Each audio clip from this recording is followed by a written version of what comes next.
it, the sound, the mic, I mean, the audio spacing, the 3D, these things are very good on the port. Like when you come and look, man, that's what I just did the last week before I pulled the trigger on these fucking Maxwells. But the difference in money is so big on so many. Just do a sound check. Yeah, I'm Yeah, turning down all my shit. fucking sound check. Never does a sound check in his fucking life. What is up, gamers? For those of you guys that are watching the replay, and also Nelson, you know how you cannot hear yourself on the pulse? Yeah. So you can change that, bro. I just figured it out on my PC. It's called mic monitoring. You have to, so, and that's another thing that pisses me off about the Portal or the Pulse Elites is it's only got three buttons. The power button, which acts as a Bluetooth button, and then the volume up, volume down buttons. So Oh, that's it doesn't why, have a game chat or a game no, volume it's got rocker? none of that shit. All that Oh, is controlled through the PS5. But when you oh. hook them up to PC, then of course you just click on it and make. But right now I got it where I can hear myself, I can hear my surroundings. Because for out of the box they come, what is that sound?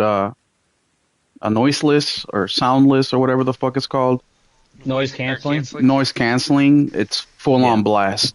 So I didn't after fucking what almost 2 years of having these fucking things, but I never had a PC anyways. But so when you compare the cost to the features that these headsets can do, I mean Yeah, if it's they didn't hard out disconnect there. it to connect, You can't. there's nothing Do they better have about a it. Do they have a 3.5 jack to Yes, they them? do. Hmm. So I'm wondering if that would be like the fix, you know? Well, that's what. Yeah, that is the fix right there. It's a 3.5. That's the fix. So just direct line it from your controller into your headset. Hmm. That way it just eliminates that link And problem. FYI, not just is that the fix, but also the the what's that called? Not the delay, or maybe it is the delay. The lag. Oh The yeah, it's lag, it's the lag. basically nil. Yeah. Like it's I'm telling you, it's a very impressive fucking headset, man. Like I learned more about it this week than I did in my previous. I bought them originally because 3D audio, the mic. I saw a couple of the base features that they advertised. Never really dug into it. I was like, oh, it's only $50 more. But this week, after really studying the shit and learning what makes it go off, what it doesn't, the competition out there, these things are like ridiculously bang for your buck, especially at the $150 price point, and you can get them even cheaper on sale, like 120, 115. Like I'm telling you, even with the issues, I was still willing to rebuy them again. But the final decision where I said no and just right now I'm spending double the money. FY, I'm spending double the money to get the same features. Like that Yeah. is the extent of it. When you're trying to find something comparable, you're gonna spend at least $75 more to what you get with Did the you Pulse. did your new Maxwells, did they have like a dongle you gotta like put in your PlayStation? I haven't got them yet, but yes, Okay. I figured that was the case, but I just didn't know. I haven't researched the Maxwells at all. yeah. Oh no, they're top of the line. I mean, the biggest thing too is the material. The material is really really good. But you can carry them over from your PlayStation to your PC without any issue. Yeah, Yeah. That's why I bought my Steel Series. I mean, you can do this with the Pulse. My base pulse? No, no, no. You have the No. Yeah, I have the base. yours are called the Just 3D pulse. That's it. these are the Pulse Elites. Yeah. I didn't know if the OG 3D pulses worked like that or not. No, but remember those are only $100. Yeah, they should be a lot less now. I mean, they've been out for what, 5, 6 years? They're still kicking a lot of the competition's ass out there. Another thing, Yeah, that's PlayStation true. is slick. PlayStation is doing this thing where they limit your audio volume as well. with third-party headsets. So let's say you can reach a level 10 with your Pulse or Pulse Elite. When you install third party, you can only reach like a level 8. So it's like it's locked. So PlayStation is really trying to do the whole Apple thing where they're trying to in-house Uh, everything. so if I hooked up my Steel Series, I would be much quieter Not on much, your but side. no, no. And your side, Noticeable, on your noticeable to side, you. no, not noticeable to me, noticeable to you. Your audio Mm, coming in, the loudness. okay. Yeah, I kind of have noticed that when I use my Steel Series when I'm playing a game on my PlayStation. Like the game volume is never quite what it is or what it should be. Hmm. I've noticed that in the back of my mind. It's like, well, I just increase it, max it out and call it good.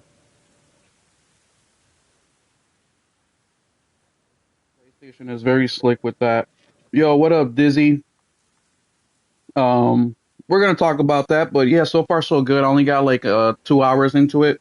I've been playing Resident Evil 4, trying to beat that before RE9. That's my big priority. Hmm. But so when I was shopping for the new headset, which actually got recommended to me by a subscriber of mine, he said, I know they're pricey, but they're definitely worth it, especially if you podcast. But the so when I'm looking for comparable shit, right? Because I just want to get new headsets that are the same as the Pulse, but have better build quality, and that's it. That's really what I was looking for.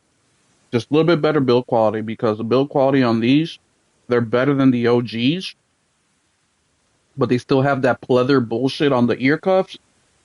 So it's still gonna fuck up. Also, the plastic on the side. So on the Pulse Elite, you have a rubber kind of. It's like an arch on top of your head, and it's flexible. So when you put it on, you don't have to adjust anything. It just molds to the top of your head. But on the side where that rubber hooks up, it literally hooks up against this little, looks like a button on each side. Well, when you put them on, put them off, you put your right hand on the right earmuff and then the left on the left, and then you kind of expand outwards, right, to get them lifted off your ears, and then you pull them out.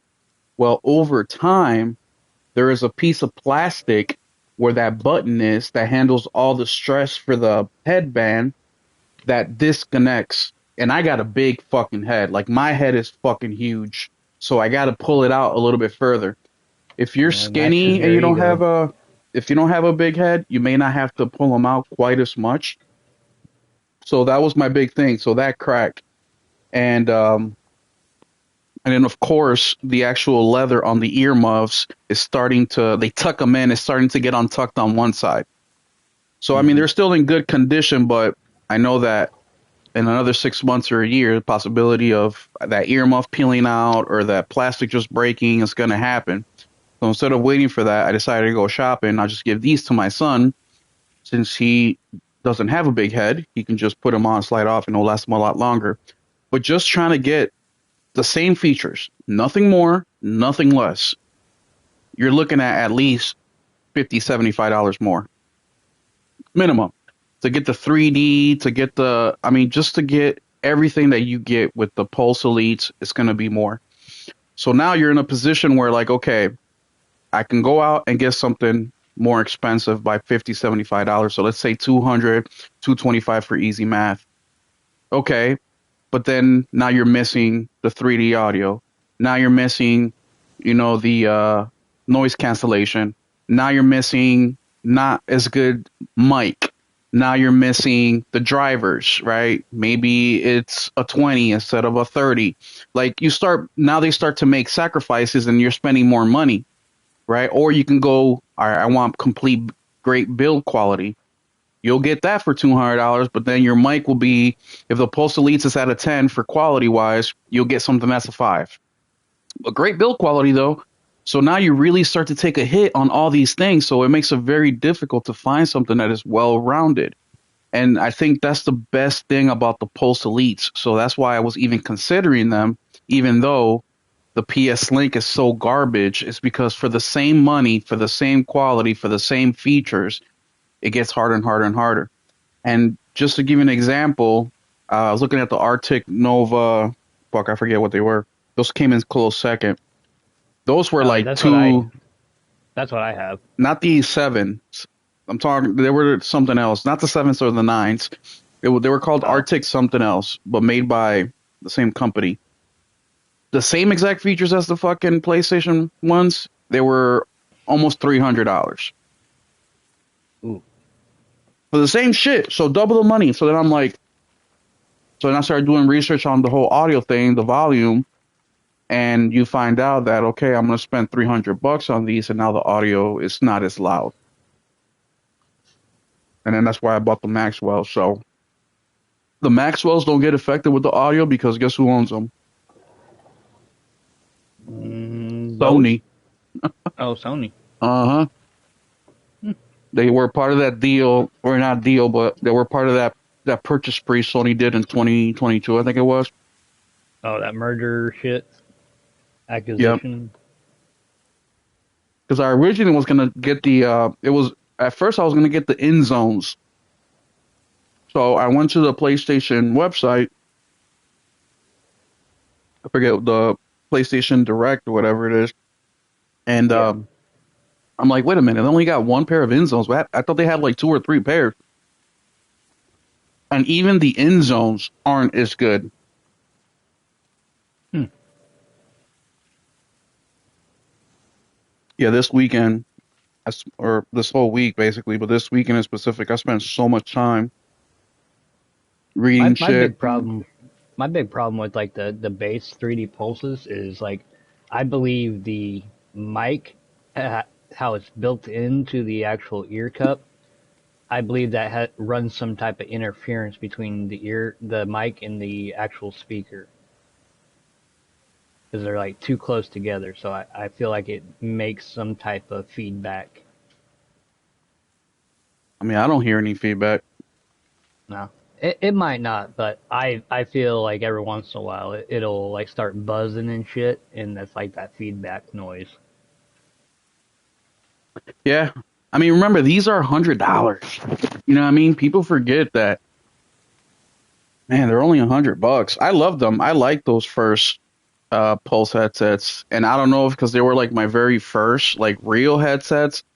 The only S sets I ever were before were some Turtle Beach or Turtle, whatever the Hmm. fuck. Yeah, Turtle Some Beach. some weak ass Turtle Beach that my buddy was like, here, dude, these were my kids. He doesn't need them anymore.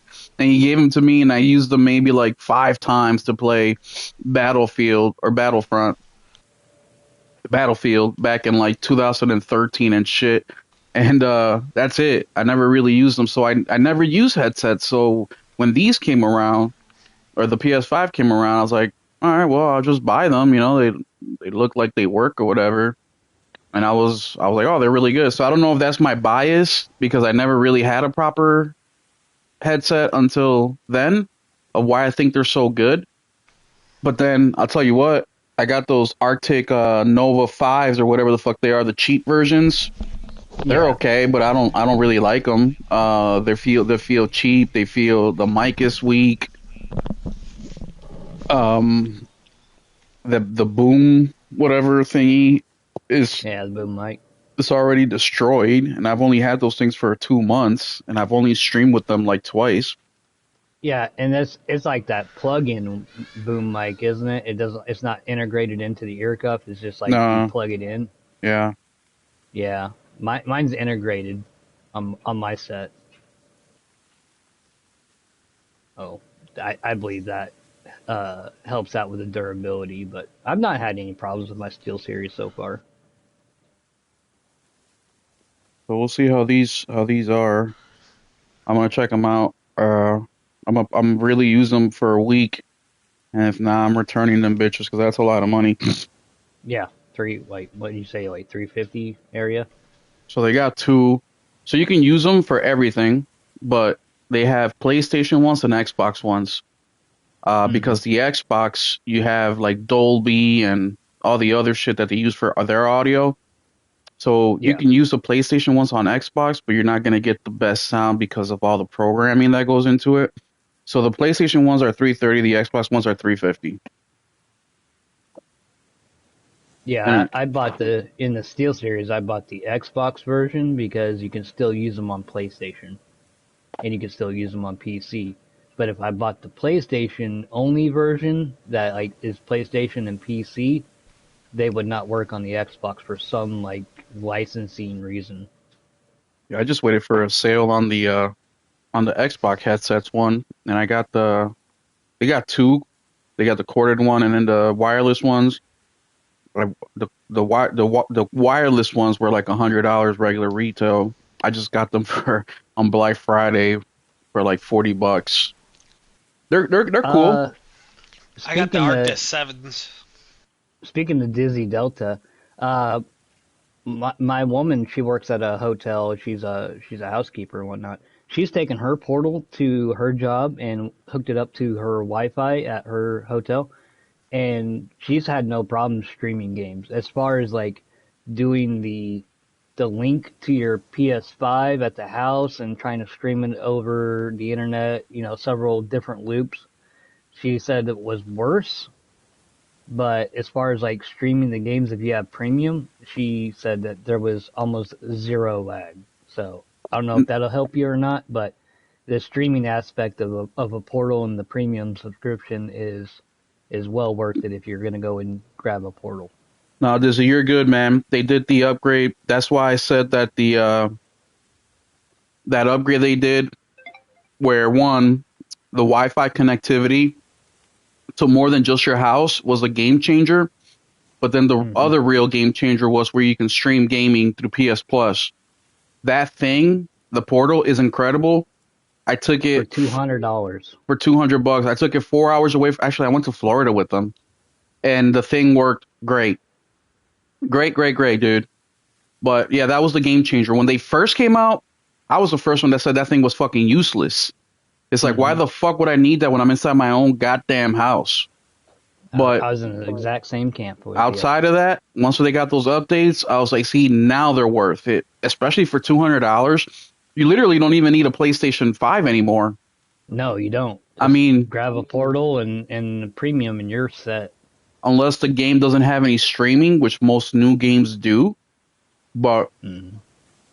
it's an incredible thing, dude, and only $200. So yeah, if you're on the fence, get them. If you're gonna use them, bro. But if you're just using them, I don't know. It's different for everybody. Henry, he likes to play on the TV, but he likes playing on the Portal way more. So he'll play on the TV for a couple hours, and then he'll stop, and then he'll pick up his Portal, lay in bed or whatever, and play with them. I can't do that. If I'm gonna be in the house and I want to play games, I'm gonna be in front of my big ass TV. Get 4K, get the whole nine. But it's up to you how you are as a gamer. If you're using it for traveling and shit, then yes, they're totally worth it. They're fine. Outside of that, I Right. can't say anything else.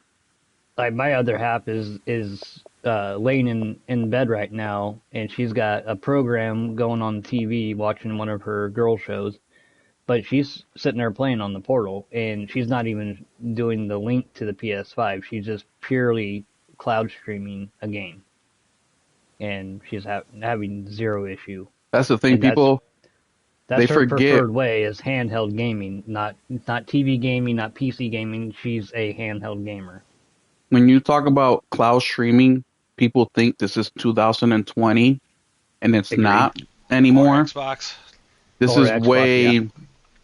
way different now. Cloud streaming is actually good now. It's as close as I think it's the best it's ever been. That's for damn sure. But it's not. Look, man, I'm very picky with this shit. I don't want lag. I don't want Mm. delays. Like, I Dropped don't. inputs, any of that. I pay a lot of money. Well, I was paying a lot of money for internet. Hey, shout out to Spectrum. But I was paying a lot of money for internet. Well, not as much money as others. So I don't want to be sounding insensitive. But I was paying the most I could for the best internet because I just don't want to deal with it. I'd rather pay for it and out of mind. What is it? Out of sight, out of mind. I don't want to worry about it. You pay with you pay you get what you pay for. Get what you pay Is for. is the say. But yeah, they're fire, bro. They are good. Yeah. Even if I bought my Portal at 180 on the sale during the holiday season, but I mean even at $200, which I only got like $20 discount, but even at $200, it's a solid fucking handheld. If you want to hold off, and maybe that OLED version gets There ain't no announced later OLED this version year. coming. I hope not, because I think it's a waste. There won't be any. I would rather see them put that OLED screen on the actual true handheld that there's Yeah, rumors of. yeah, like the Vita. But yeah, I would rather that screen go on that component than them do a OLED Portal 2.5 or whatever, or 1.5 they do. So I believe that's a waste. But I mean, $200, it's a no-brainer. As somebody that's like very against cloud gaming, I can play it and I don't have any issues. Yeah, for 150 at open box. Yeah, that's a really good Hmm. price. Oh yeah, Just make sure it's not like scratched up or anything. I mean, I wouldn't want to buy anything that's fucked up. But I would check even pay check 250 for that thing. check your sticks. That's the biggest thing that's gonna fail on them. Oh, that's the other thing I don't like about the Portal. That's why I don't play them. Is the sticks. I don't like Yeah, them at all. little tiny. They're just so spaced out and so like they just don't feel the same. I wish they would have brought that over from the DualSense. They're not the size at all. They're smaller or bigger. I don't remember. I'm pretty sure they're smaller. Yeah, they're slightly smaller. They're like 10% smaller than the regular DualSense. I tried the way I figured it out is I was playing Power Wash Simulator and I couldn't really control it how I do on my regular controller. And from that moment on, I was like, yeah, fuck this. Yep. Ain't nobody got a time for this shit. But any hazards? I got mine on sale, but these Arctic Novas are 200. They don't have 3D audio, and the sound quality is not as good. And they're $50 more than the Pulse Elite. It Yeah. just sucks that they can't figure out that shit. That's why I say I almost bought them again. I'd rather get up, take the dongle out, put it back in, and be back up and running in 10 seconds than sacrifice features. And the other thing, too, is, I mean, we podcast, we make videos and shit. So mic is also an important thing. And the Pulse Elite also has one of the best mics out there, too. So it's like, man, the sound quality is good. They're comfortable. Fuck. This is one of those situations where you want to leave the product, but you can't because the product is so good. I mean, and with Sony being Sony, it's kind of like it's a little weird that Sony didn't charge more for what was in the setup. I think Yeah, because no, maybe they have Sony's the the premium. maybe Yeah. because they already have all the infrastructure to make them, so it wasn't Yeah. much to just be like, we'll make this other model. I mean, Sony I gonna be know, greedy like I and said, whatnot. mine are freaking 150, and they ain't got none of that shit. Yeah, no, I'm a single player gamer, so if I'm at home playing, whatever AAA game with the big visuals and big sounds, I don't want to miss out on it. I don't wear headsets anyways outside of playing with you guys or podcasting anyways, but it's another situation. When I'm using it, I want it to work. I want it to be the best that it can be. I Hmm. invest a lot of time. So like what your girl is doing with the TV, with the show, and then her on the Portal, I'm the reverse. I do the game on the TV and the show on the phone if I do watch something. It's Oh just a well, side thing. she also has the phone going all at the same time. She's gaming. She's listening to what's going on. She's not really even watching What what's is she, going a on fucking TV. Gen Zer? And she's like scrolling through fucking Facebook and TikTok and shit on her phone. It makes my fucking brain melt What's up, Crash? with as much input as she's getting. Yeah, that's too much. Yeah, that drives me fucking manic. All right, works for her. No, yeah, it keeps her out of my hair. All right. What up, chat? We're just waiting for, man, ain't nobody popping in tonight. Fuck it, we're going to continue on with the show. Anybody who wants to watch the replay can do just that. But welcome to the State of Gaming podcast on this beautiful Sunday night, the Sunday after the State of Play that we just went through on Thursday. And we're going to be talking about that. We're also going to be talking about, is console gaming dying? I want to get the guys' opinions to see what kind of bullshit misinformation they know. And also, I got a couple other topics I'm going to sneak up on them. I really want to catch them off surprise today. But thank you guys so much for being here. Dizzy, Crash, welcome. No, I have not watched your video, Dizzy. It's been a very busy day for me.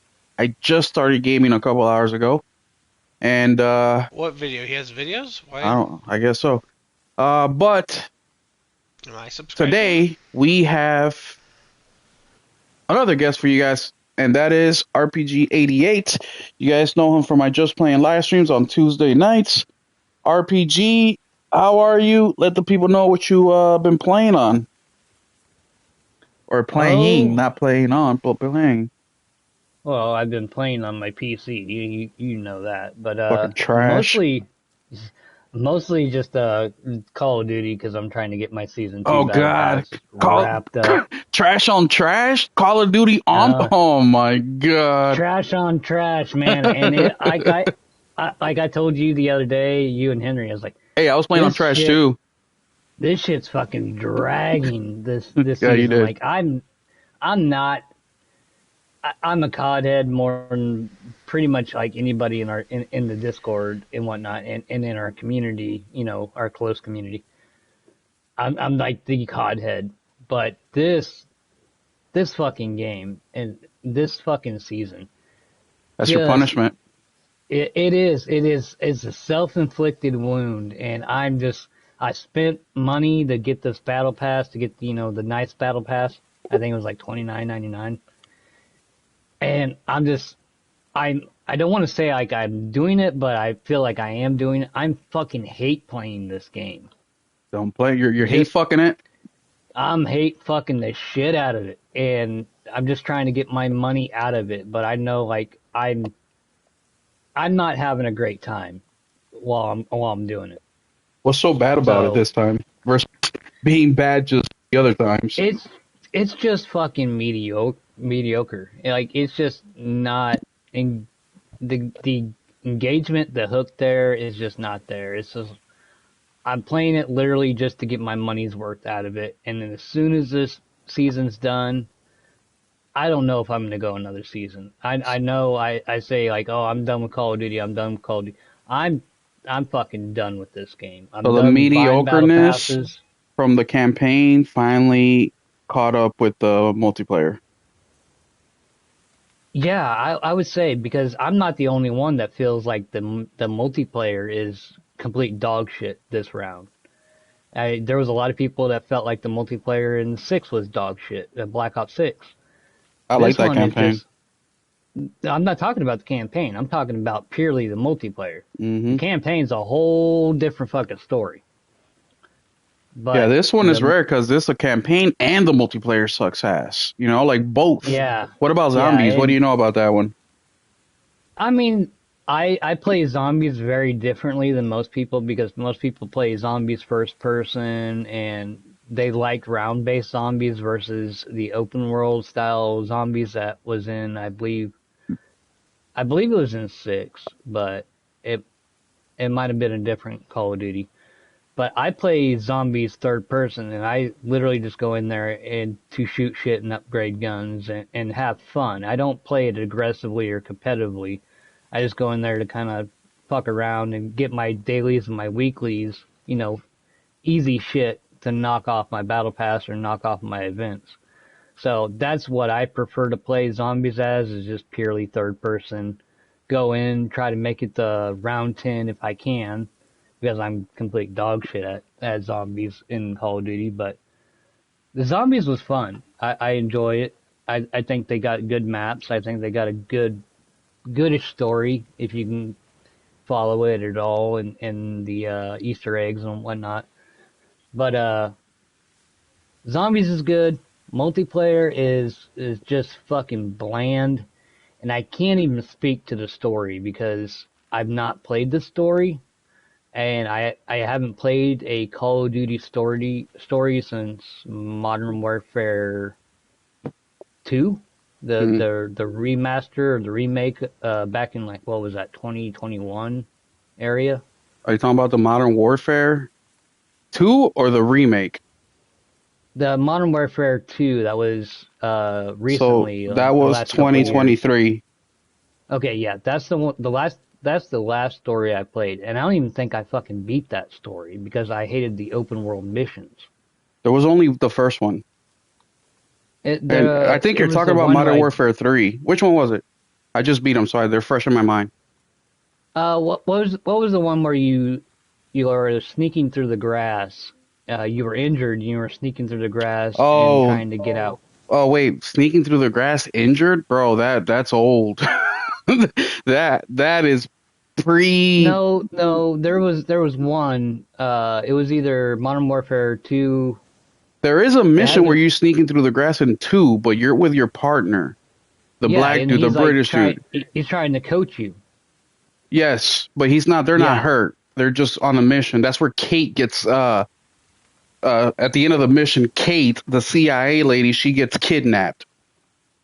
So that's on 2. Well, That's only one mission. regardless, Modern Warfare 1, the remake, I think it was 2019. Yeah. That was my favorite in the recents. Entire story campaign of Call of Duty games, I'm still gonna have to go with Ghost as my favorite Call What's of up, Duty William? campaign. How are you, man? See, I think the opposite.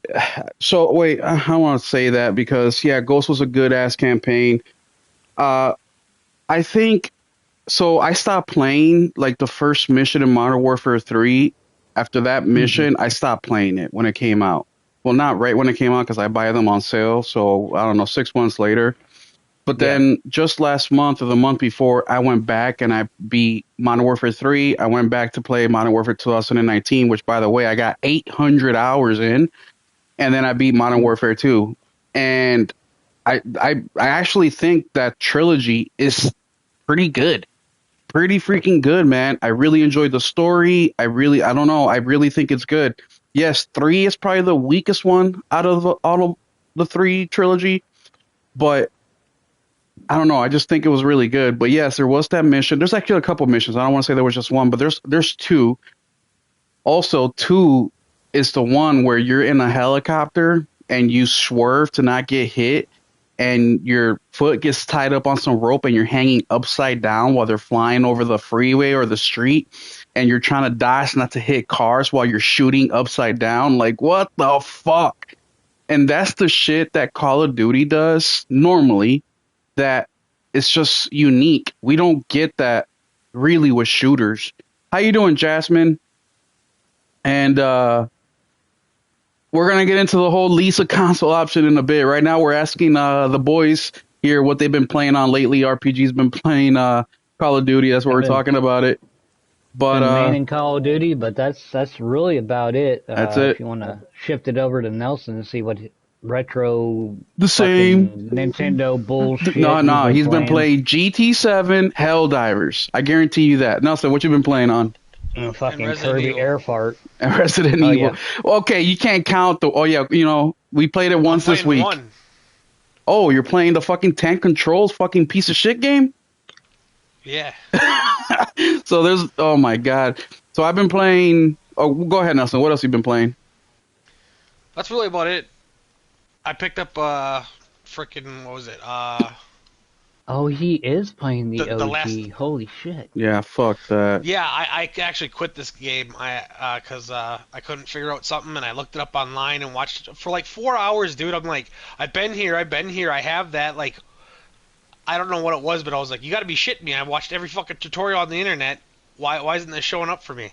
And then my saves, whatever. This is the only I've only lost like 2 saves ever, and this is one of them. I don't know how it happened. Fuck that, dude. See, and you think you're doing it to yourself, RPG? Look at this fucking guy. Jesus Christ. No, I played that same fucking game he's playing right now. I played it. I made it 20 minutes into the game, and I noped the fuck out, and I've never touched it since. Bro, I made it to like I hit start to start the game, and then I immediately turned it off. I was like, nope, nope, nope. This is before I even knew it was like that. I thought, because you got the Origins collection, which is Hmm. 0 and 1 for the PS4. So I thought, okay, it's gonna look old, which is fine, but it's gonna have modern controls. No, it doesn't. And the No, camera, no. no, no, no, no, no, no, no, Oh, no. I played something that God of War Southern Sparta too. We're gonna get into that one. Don't say anything about that one. Yeah, I've been playing that one as well. I got about 2 hours into it. We're gonna go into like a little deep dive on what we've played so far, get our opinions. But I've been playing. I checked out High on Life, which came out on Thursday, the day of the state of the play. I played about an hour of it. I streamed it for you guys, and yeah, it's more High on Life. I like it. I'm gonna wait for my physical copy to come in, which won't be till April, which sucks, but whatever. If I really get the itch, I'll just go put it on the PC and play it. I just really dislike PC. And I've been playing Resident Evil, man. Last week I beat Resident Evil 8. I went back to beat Resident Evil 2 Remake. I did the second run with Claire. And then I've been playing basically every day Resident Evil 4 Remake, which I was going to stream tonight, but I decided not to. And also God of War Sons of Sparta. So that's what we've been playing on. Chat, let us know in the comment section what you've been playing on this week. I'll be super interested to see what you guys all have been playing. We're now starting to push down on the gas pedal as far as game releases go. It started 2 weeks ago with Neo 3, and what was the other one RPG where it was the Souls like, where he's like, oh no, that's just for character creation for the demo. Oh, it, are you talking Something about? Crimson. No, no, no, no. I don't own it, so I don't know. Are you talking about the shit? I don't remember. Yeah, yeah, pass because I don't remember. Anyway, so I those two games came out, and then we have High on Life. We have Sons of Sparta or Son of Sparta, which was a shadow drop. Reanimal. Reanimal came out next I week. tried to pick that up physical, but they only had it if you pre-ordered it. So I was like, well, okay. I just bought mine today, Best Buy, and it's coming Tuesday. And I bought it because it's getting sold out everywhere. And I don't think they're gonna do a second print of this game. I think it's whatever they had, and that's it. So I picked it up right away. I Somebody requested for me to do Control, for a Will It Play with No Internet video, and I was like, "Fuck, I have it." And I'm looking at my collection. I'm like, "Oh shit, I let Ricky borrow it." So I texted Ricky, and I was like, "Hey Ricky, Control, I need it back." He's had it for like a year. He's like, "Oh, bro, I'm fucking out of town. I'll be back on Friday. I'll swing by the house and drop it off." I was like, "All right, cool." I was like, "You know what? I'm just gonna buy another copy, right? I'm thinking it's like $10, right? I'll just buy another copy. I'll make the video. It's out by tomorrow. Got that off my list. Bro, that fucking game, cheapest, $50, $60. Pre-owned for the PS5 Ultimate version. I'm like, what the fuck? But that's another situation of where they did one print or one wave and that's it. They didn't continue to reprint them. So now that yeah, fucking game that only came out a few years ago is now worth $100, $200 for a brand new copy. that's where physical holds its value. That's where physical, and look, I got a few of those games. I mean, the Alan Wake, the OG that they did for the PS5, that game is worth $60. I bought it for 20 on sale on Amazon. I have two copies of Deadpool. Each of those copies are worth $80. Teenage Mutant Ninja Turtles, I got a copy of that. That motherfucker's about $50, $60. So there's a few of them. And oh, Evil West, that's another game. One print or one wave. Now that thing is worth like $80, $90. So anyway, so I bought my Reanimal, so that didn't happen. I don't want to pay $80 for a $40 game. And the only reason I haven't bought it yet is because I'm just not ready to play it right now. So I was like, you know what? I'll buy it later. But right now, looking at how fast it's selling out, it's like, you know what? I'm going to be playing it no matter what. I might as well just pick up a copy. But yeah, physical's going crazy. But let's get into the first topic of the evening, and let's actually let's talk about the lease thing that Jasmine brought up. I had that later on, but um, I really want to get your guys' opinion. Let's start with that right away because, and this was in England. I think it was where the promo was going on, where PlayStation will lease a PlayStation 5 to you. And we talked a little bit about this on Thursday, RPG, watching the state of play. I think it was Thursday. But let's go back to it again because the price is $9.99 a month. Now they've had the Xbox. It's been getting leased out for the last, I think it's year or 2 years, and now they're bringing in the PS5. What do you think about people going out to lease a freaking $10 PlayStation 5 a month for $10? Uh, I mean, if that's the only way that you can get a PS5, if, budgets are tight, and that's the only way that you're gonna get a PS5 and you can't control yourself, you just want a game, that's one way to do it. I'm not big on leasing game consoles. Yeah, I would If I never lease can't anything. if I can't afford a game console, I got bigger problems. And I'm not poor shaming anybody. We all have shit that comes up. We all have shit that happens throughout the year and these expenses and whatnot. So it's not my thing. I would probably never lease a console or anything like that. So I don't agree with it, but it's an option. If they get people to rent their consoles out, then great. That's extra money in their pocket for Sony and for PlayStation and all that. But it's not a route that I would choose. I would just take that $10 a month that I'm going to spend on a console or a rental service, and I'd just tuck that away. And I would just wait for PlayStation 6, or even after 20 months, I can afford a PlayStation Portal and Fuck that. play that. You can buy a used PlayStation Portal on FB Marketplace for $100, I mean, $80. you could even go in the route of buying a used PS4 Pro and still That's gonna be still be 150. doing good. You can Yeah, just and buy still a be doing good. Nintendo Switch used for $80, $60, depending where you get it from. I just sold one for 80. Just go buy that, dude. And now if it was rent to own, okay, you hmm pay an extra $100 in interest, but it takes you 2-3 years to pay it off. Okay, I can almost see that. But like RPG was saying, if you can only afford $10 a month for that, then don't even do it. Just worry about making your money and getting your money up. And look, there's other options, like we talked about cloud streaming while we were chit-chatting a little bit ago. You can just do that as well too. You can get GeForce Now. It's probably on your smart TV already. It's an app. You just need a controller and you link up to that, and now you can play some games that way. I would much rather you do that than lease a console because look, if you lease this damn console and the thing breaks, well, you think they're just gonna say thank you for your $10? No, they're gonna be charging No, you something for it. They're gonna run your credit. It's a lot of different things that can happen. Nelson, what do you? even it, even if you don't break your console, right? You send that thing in immaculate shape back to Sony. Do you believe that they're not going to come up with thing that's wrong with it and charge you? How many of you guys rented an apartment before and then you move out and they look to keep your security deposit for the dumbest things ever?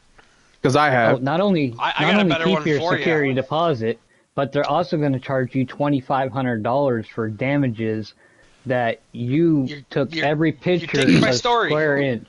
Yeah, $2,500 plus your security deposit. So you're out $3,500 when you're trying to move. Nelson? Okay, so when I bought this house, we were moving on to my apartment, right? Nothing wrong with it because Marcus wasn't old enough to destroy anything yet. Fucking nothing wrong with the place at all, except for some chipping and stuff like that on the paint. Well, the reason that happened was we got so much rain like over a course of a week that it was building up on the top of the roof and it was Hmm. leaking into the house. It destroyed one of my couches. I didn't get reimbursed for that, but there was mold growing because it had been leaking. So I scraped off the mold and they charged me. They took my deposit for that and they called me. I think they just stopped like last year, so like for like 8 years, over like $937 that they wanted me to pay because of the because I wiped the fucking mold off my roof. Yeah, you took the texture off the ceiling, the Yeah, popcorn. yeah, Yeah. and just one spot because it was growing mold. Yep, and they're not going to charge you just for that little spot. They're going to charge you for the entire cap. I'm like, are you shitting me? It was because the fucking roof was leaking. Are you gonna reimburse me my couch? I had it for 6 months. Yeah, they're never So, gonna let you just get away with the bare minimum, guys. Just keep that in mind. That's what is it? What's cheap now will cost you a lot of money in the long run, or whatever that saying is. Um, Yeah, well, look at a car, freaking interest and shit like that. You're gonna pay for it twice. oh yeah, yeah, yeah. That is really Yeah, cheap to freaking lease, though. I mean, that ain't nothing. But if you can't freaking afford to buy it, you need to find a new hobby. there's Got bigger alternative and problems. ways. There's alternative ways. Okay, we just yeah. talked about the Plus, if you're portals, the trying to Switch. game on the cheap, I remember when I was a kid, I had the newer system, but I'd look at like in the Funko Land thing and be like, man, if you were just wanting something to play, like the Nintendo has such a broad library, and it was like $30 for a Nintendo back then, like used, and games were like 3, 4, $5 because you know what I mean. There were Well, so many of them. we're in 2026, so that's not a feasible I know. I'm option just right saying, if you there. wanted to go get a PS4, you can go get a bunch of games for a handful of dollars. You know what I mean? Yes, that is very true. You can still get That's a what I'm lot of getting cheap. at. Like yeah, that's what I'm trying to say. Might not be But the top of the line, but fucking, if you're on a budget, but bro, just pay the $16 a month and get PS fucking Plus Premium. Now you get a library that has 1,000 games in there. There's gonna be something that you want to play, something that you haven't played before. So yeah, just do those. Don't waste your money the other way around. But moving on, I want to talk to you guys real quick about, since we're talking about a little bit of retro and video games and consoles and what it used to be, what it's now, the expense. I keep hearing this phrase over and over again this week in specific. And Hmm. it's not a phrase that we have never heard before. We have. But that is, console gaming is dying. Console gaming is dying. When I hear that, I get offended because my whole community with almost 3,000 people on YouTube is built mainly off console gaming. My Discord is built on console gaming. Most of my friends, console gaming. So it's very hard for me to see where console is exactly dying. The numbers, console is not dying. Let me start with Nelson. Where is this saying coming from, and are they right or wrong that console is dying? honestly, I think it's just the way the media's been for this whole behind Microsoft. Well, they're the ones who, you know what I mean, Mm-hmm. stroke the ass and fucking, oh, you want to come to our party and fucking, you know what I mean. That's why everyone hates PlayStation 2 is because they're like, we just stay out of it. They Hmm. talk to Wire once in a while, but they call them for, we're not watch the show. Mm-hmm. Yeah. Shit. Where do you think this is coming And from? Xbox, they never shut the fuck up, so I they think love this them. is coming from the Bleed Green Xbox people because they've seen their console basically dying for this entire generation, if not included in the last generation when they introduced Game Pass and Day and Date. They're seeing their numbers not keep up with Sony's numbers, not keep up with Nintendo numbers. Their console is third place. Their console, it will probably eventually get overtaken by handheld, from whether it be Nintendo, Legion Go, whether it be Steam Deck or whatever. It's just disgruntled, pissed off Nintendo in Xbox 6 months people. has almost as many fucking Nintendos out as Xbox has in the. Yeah. And not just that, we just got the numbers from I PlayStation mean, for they'll the pass it end this year or by the end. for the end of 2025, and they sold 8 million consoles alone in the last quarter of 2025. So we now know that they're at 92 million consoles lifetime, which, by the way, they are neck and neck to With finish out the console with the PS4. Neck and neck. They're not going down. They're basically staying similar. But what does this console generation have that the previous doesn't? We got GTA coming out this year, right? So that can easily be the thing that pushes PlayStation 5 past the PlayStation 4 console. What do you think about that, RPG?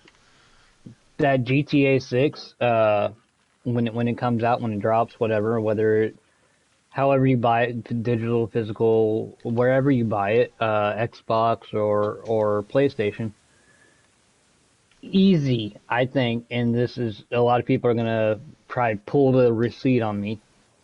I think this easy 20 million consoles sold on the PlayStation side for GTA 6. For the year? I would Keep say in mind we're the- in the 5th year, so I would say probably 2 years. So let's say 24 months. Okay. Easy 20 mil, because there's a lot of people still on that PlayStation 4. And when they're not able to play GTA 6, when they're not able to play the next Call of Duty or whatever, when developers start leaving behind last generation and they start developing for current generation, I think those two games right there are going to push a lot of people to upgrade. And that is Activision with Call of Duty, and that is Rockstar with GTA 5 or GTA 6. I'm sorry, GTA 6. That's where I'm hanging my hat on. That's gonna boost the numbers. And Oh shit. Yo, what is up, Alien? What is up, William? I appreciate you guys coming through, hanging out with the boys while we talk gaming. Also, Jasmine, thank you. Dizzy, Crash, thank you guys all for swinging through. I appreciate it. Sorry to cut you off, RPG. That's what your mom said, though. the console dying. Okay, I'm real part- tired of saying a joke about your mom and you completely fucking dismiss me. What is going on here?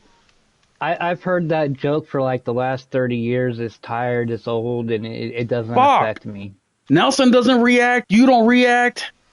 God. We're about like 20 years ahead of you in maturity, so Do I gotta start talking about your dad's then? Like, yeah, me and your dad hung out last night. I mean that sounds like the very millennial thing to say. You know, you're going out to the bars and That's true. and whatnot. But no, as far as the console dying aspect, the consoles are dying. Everybody's moving to PC, or everybody's moving to cloud, or everybody's moving to mobile. I don't buy it, because I bought a Series S for my son, a Series X for myself, a PlayStation 5 base, a Nintendo Switch 1, and a PS5 Pro, all since 2020. Yeah. All to play games, not to watch fucking Netflix and YouTube. I bought them to play fucking games. So if I bought 5 consoles in the last, well, really within the first 3 or 4 years, because the Pro didn't come out for so long, but in the first 4 years, I've bought 5 fucking consoles. And that's And just you're you. You're gonna tell me that console gaming is dead? I No. don't fucking buy it. Well, And I not guess with 93 million I bought fucking 6. consoles sold on one fucking company alone. I have some stats here for you guys, and that's just you, RPG, right? Because not even including me or Nelson, I'm the similar. I have 2 PlayStation, 1 a PS5 Pro, a PS5. Nelson's similar. He's got a PS5, PS5 Pro. We both have Nintendo Switches too. I got 2 regular Switches. I got a MetaQuest. I have PSVR 2. I have all these things. Steam Deck. Nelson's very similar, except he doesn't have the Steam Deck or MetaQuest. But everything else we both have. But I have some stats for you guys real quick, and then chat, you let me know if console gaming is dying. Number one, the global gaming console market is projected to grow steadily, reaching 26.7 billion US dollars by 2029, with revenues expected to hit 25.3 billion in 2026 alone, indicating sustained demand and economic viability. And we know this already because, like I mentioned earlier, the PS5 is on pace to sell the same amount the PS4 did. And by the way, the PS4 was what, the second best-selling PlayStation ever after the PS2? I think Yeah, it finished and up around 125 area.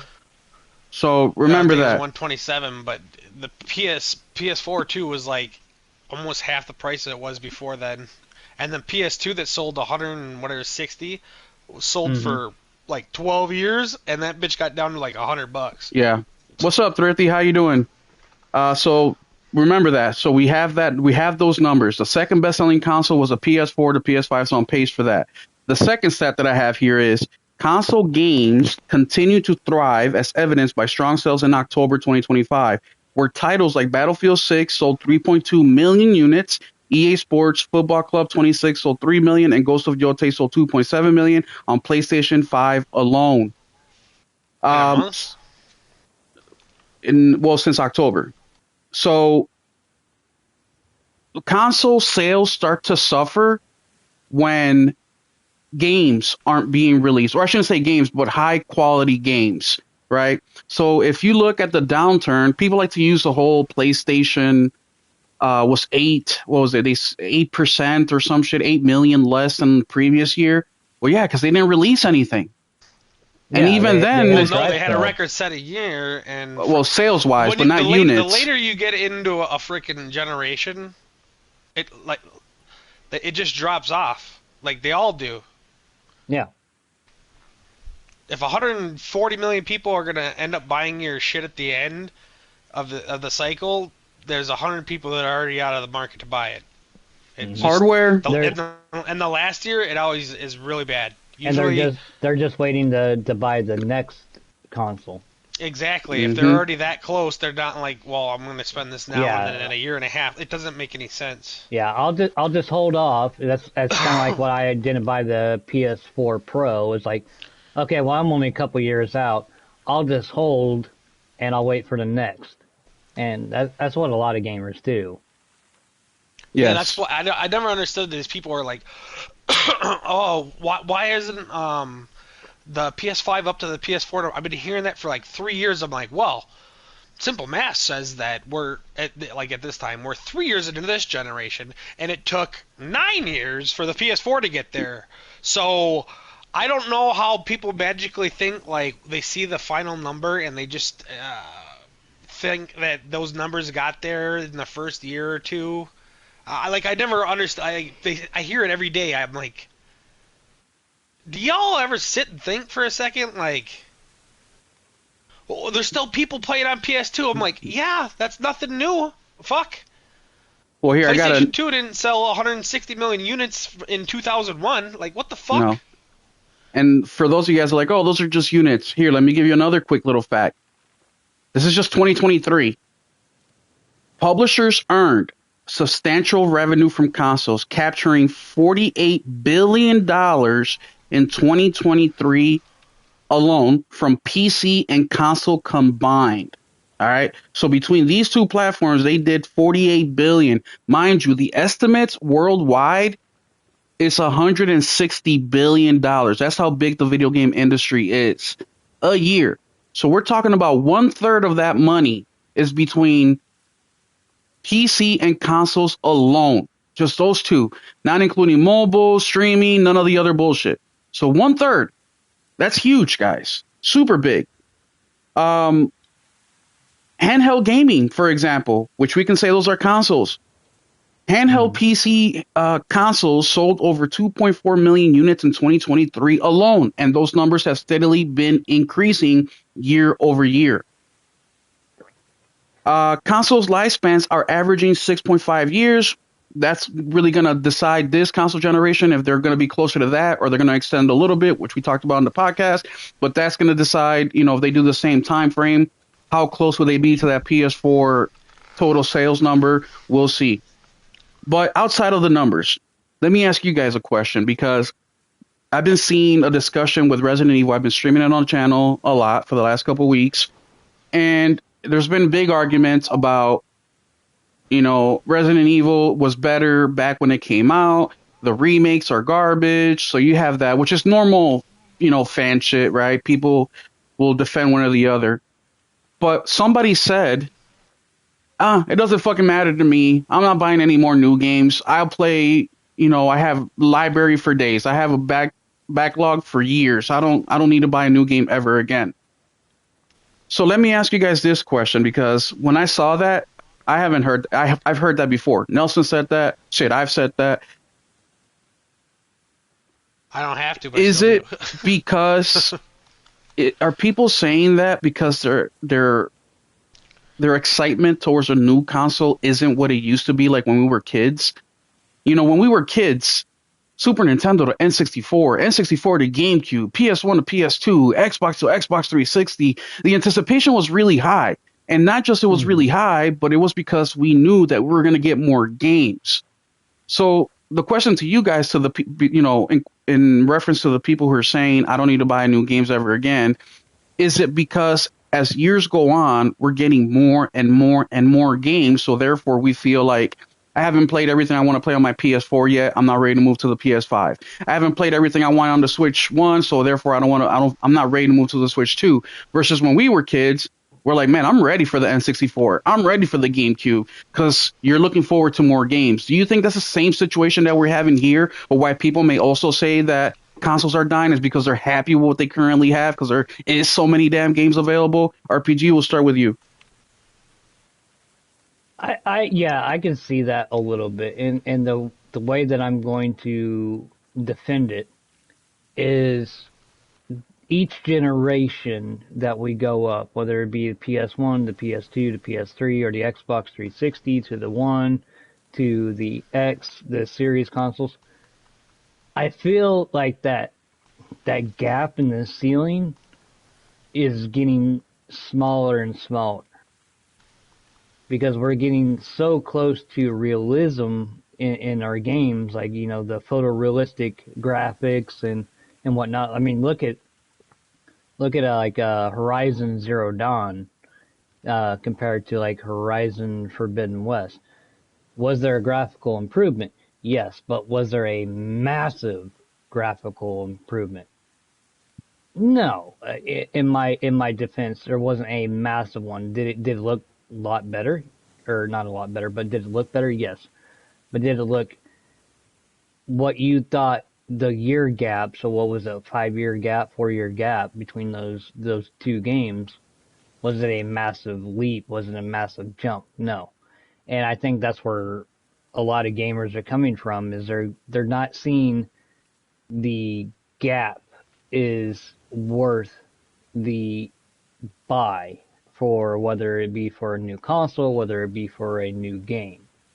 They're happy where they're at, they're content where they're at, and God love them. Be content and be happy where you're at. I'm a very different gamer. I'm never going to be satisfied. I'm always going to be wanting to reach for the next best thing. So even if that next best thing is very minimal, I'm going to still be reaching for it. I'm still going to be going for it. That's why I went from a PS5 base to a PS5 Pro. Is I wanted to have the best experience I could afford, and I can afford a Pro, so that's what I bought, and that's what I went for. What about you, Nelson? What do you think?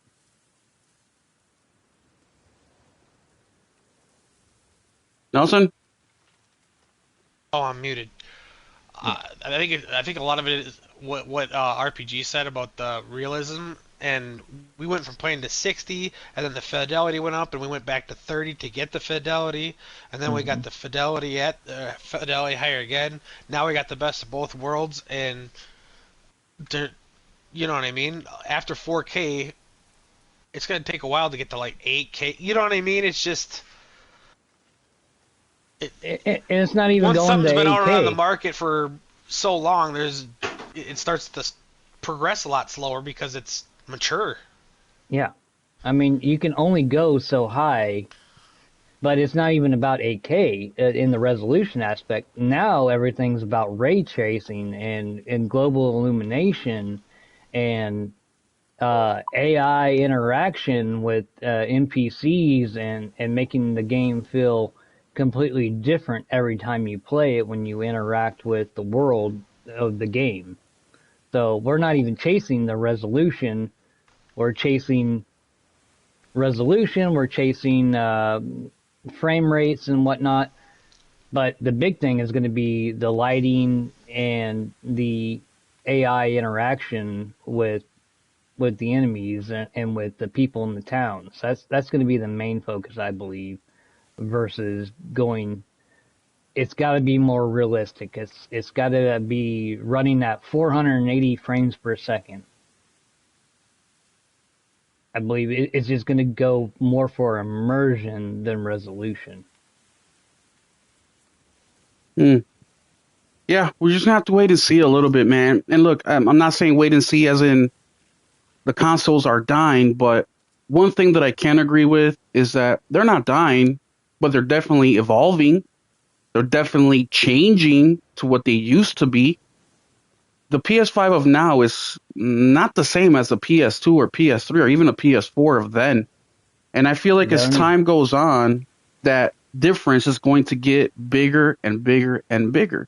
Heck, we've even been talking about physical games going away before, right? Yeah, they don't even come stock with the disc drive. You have to buy that additionally. Yeah. So we'll see. I mean, look, there's a reason I have a whole bunch of physical games, guys, and that's for preservation purposes. Number one, or I should say that's number two. Number one is ownership, right? When I tell people that, hey, if you say a naughty word on PlayStation chat or, you're streaming or something like that, and PlayStation decides to ban your account, they're not just taking your ability away from being able to chat or stream, they're taking everything. So if you're a digital game owner, all that goes bye-bye. It's not like they say, all right, we're going to delete your account, but we'll let you keep your games. No, those games are tied to that account. Hey, what's up, Queen Miku? How you doing? And that's not just PlayStation. It's Nintendo. It's Xbox. It's all of them, right? Nintendo's taking a little step further because they're breaking your console. Now, people come into Captain Save-A-Ho Nintendo and be like, well, they all could do that. And I'm like, well, yeah, but they don't. Nintendo's the only one that does. And we know that Nintendo is very finicky about the shit, that Nintendo is shoot first, ask questions later. If they even allow ask the question part later, right? So we're getting to that phase in video gaming where just be mindful of your property, of your products that you're buying. Don't just buy something and you get an account for something else and, oh, whatever, I don't need it, I'll just buy it. No, that's what they are hoping you do. They're hoping you just bend over and take it. They're hoping you just move defend over. Yourself before you defend the company. Yeah. Hey, what's up? And Nate, how you doing, man? But anything else you guys want to talk on in regards to consoles are dying? Because I just don't see it. It's just the next attention whore thing that you can post on Twitter, you can make a YouTube video about. It's just, hey, look at me, pay attention to me, daddy, you fucking energy. Yeah. Let me catch up with the chat real quick because they've been saying some really good shit here. And once again, thank you guys all for showing up to the state of dying slowly. It's fucking Windows. Well, and that's the other thing, too. And people try to equate what's happening, and they've been doing this all console generation, right? And just because I'm going to say what I'm going to say next doesn't mean that I hate Microsoft or Xbox. I mean, I don't like Microsoft for other reasons, but I don't. I actually want Xbox to do really well. But people have been doing this all console generation where they equate whatever Microsoft is doing to something that PlayStation should be doing. They did it with Game Pass. Well, they do day and date. PlayStation should do day and date. Right? They're doing this style of pricing structure and these different levels of tiers or whatever. PlayStation should do the same shit. And it's like, no, they're all different. But I think because Xbox is dying and it's of no fault but their own, they think that equates to Nintendo and PlayStation when we just shared some numbers with you guys showing that, nah, they're going strong. If not, they're growing. So let me read the chat real quick. Especially if you take the market into effect, because inflation, resources, COVID, all that. I mean, you couldn't buy a PlayStation 5 for normal price until the third year. Yeah. So how many people went out and got something else or frickin' whatever? You know what I mean? They wanted it because that new hype, and then ended up going on to something else or whatever. That's one thing, and then two, normally things with inflation has been fucking over those years were just sky high, but normally 3-4 years this time into the gen, you could get a console for a couple $100. Mm-hmm. And with the game, Let Herman Hulse come out on an interview and say, it's just for games, don't read into it, we're not saying anything, or there's no no red lines or whatever interview that Phil put out. Let Herman Hulse say that, and watch how quick this PS5 goes out the door. Yeah. Because that's the exact same damn thing that happened with the Series X. Phil made that interview, and as soon as he made that interview, my Xbox was on the site. It was ready to be sold, and luckily I found a friend that really wanted an Xbox. He had an Xbox One, and I was like, hell, I'll sell you this thing for $300. I'll take a $200 loss to get this thing off my desk. And he bought it. Well, let's talk a little bit about, since we're already talking about consoles dying, a little bit of retro. Let's talk about remakes real quick before we move on to the meat and potatoes of the podcast, because there's been a lot more conversation this week because of the state of play with God of War remakes getting announced. Resident Evil 9 Requiem is happening week after next, and Resident Evil is a great example when it comes to remakes and remasters, because they've been slowly but surely remaking a lot of their games. I mean, we got 2 remake, we got 3 remake, rumors, 4 remake. Rumors are saying that they might be doing 0 and 1, which I hope they do. And obviously the whole line, right? 5, 6, so on and so forth. So this week in specific, with those 2 huge IPs, the conversation of remakes and remasters have come up. Now, I have always been of the side where it's like, okay, if a game is over 10 years old, yeah, it should get a remake. If it's under 10 years old, but less than 5, or more than 5, I mean, it should get a remaster. If you want to go that route. Not saying that they should. I'm just saying if you do want to go that route, then yeah, remaster's fine. Give it a little HD glow up. Keep it moving. But what do you guys think? RPG, or Nelson, we'll start with you. What do you think about remakes and remasters? Do you think that they should remake as much as they can that's old, 10 years, 20 years? What's your kind of age where you would like to see remakes more? Or you don't care about remakes, remaster, you don't buy them, you do buy them? Let the people know a little bit about that. There's nothing more I love than a remake of one of my favorite games. Not a new game, not a new IP, nothing. Because I don't know if a new IP is going to be good. I might be excited for it, but like Resident Evil 4, oh my god, one of my favorite games of all time, back in current form. I already know I'm going to win. You know what I mean? Seriously. Mass Effect Legendary Edition, oh my god. Like, I was playing, I brought my PS3 down. Keep in mind that came out like on the beginning of PS5 era. I brought my shit down, my PS3, and hooked it up. Played through Mass Effect 1, was halfway through Mass Effect 2, and I watched a show or whatever, and Mass Effect Legendary Edition was fucking confirmed, and I was like, well, I'm done playing this shit. Well, wait. I was literally had just turned it off, and I'm like, oh my god, I don't have to play it at 720, 30 and Fucking, if you ever played the first one, the shooting is basically just point and hope you fucking hit something. So you don't care. So let me ask you this: if they remake a game, like let's use Horizon for example, right? They did a remake of that game back in 2024 when the game was what 17, 18, 19, 20, 4, 5, 6, That was just a 7 years remaster. old or a remaster. Do you think that was an okay way to use resources, or do you think it was a waste? What do you think about Horizon as an example? Well, it been how long? It, I always take it.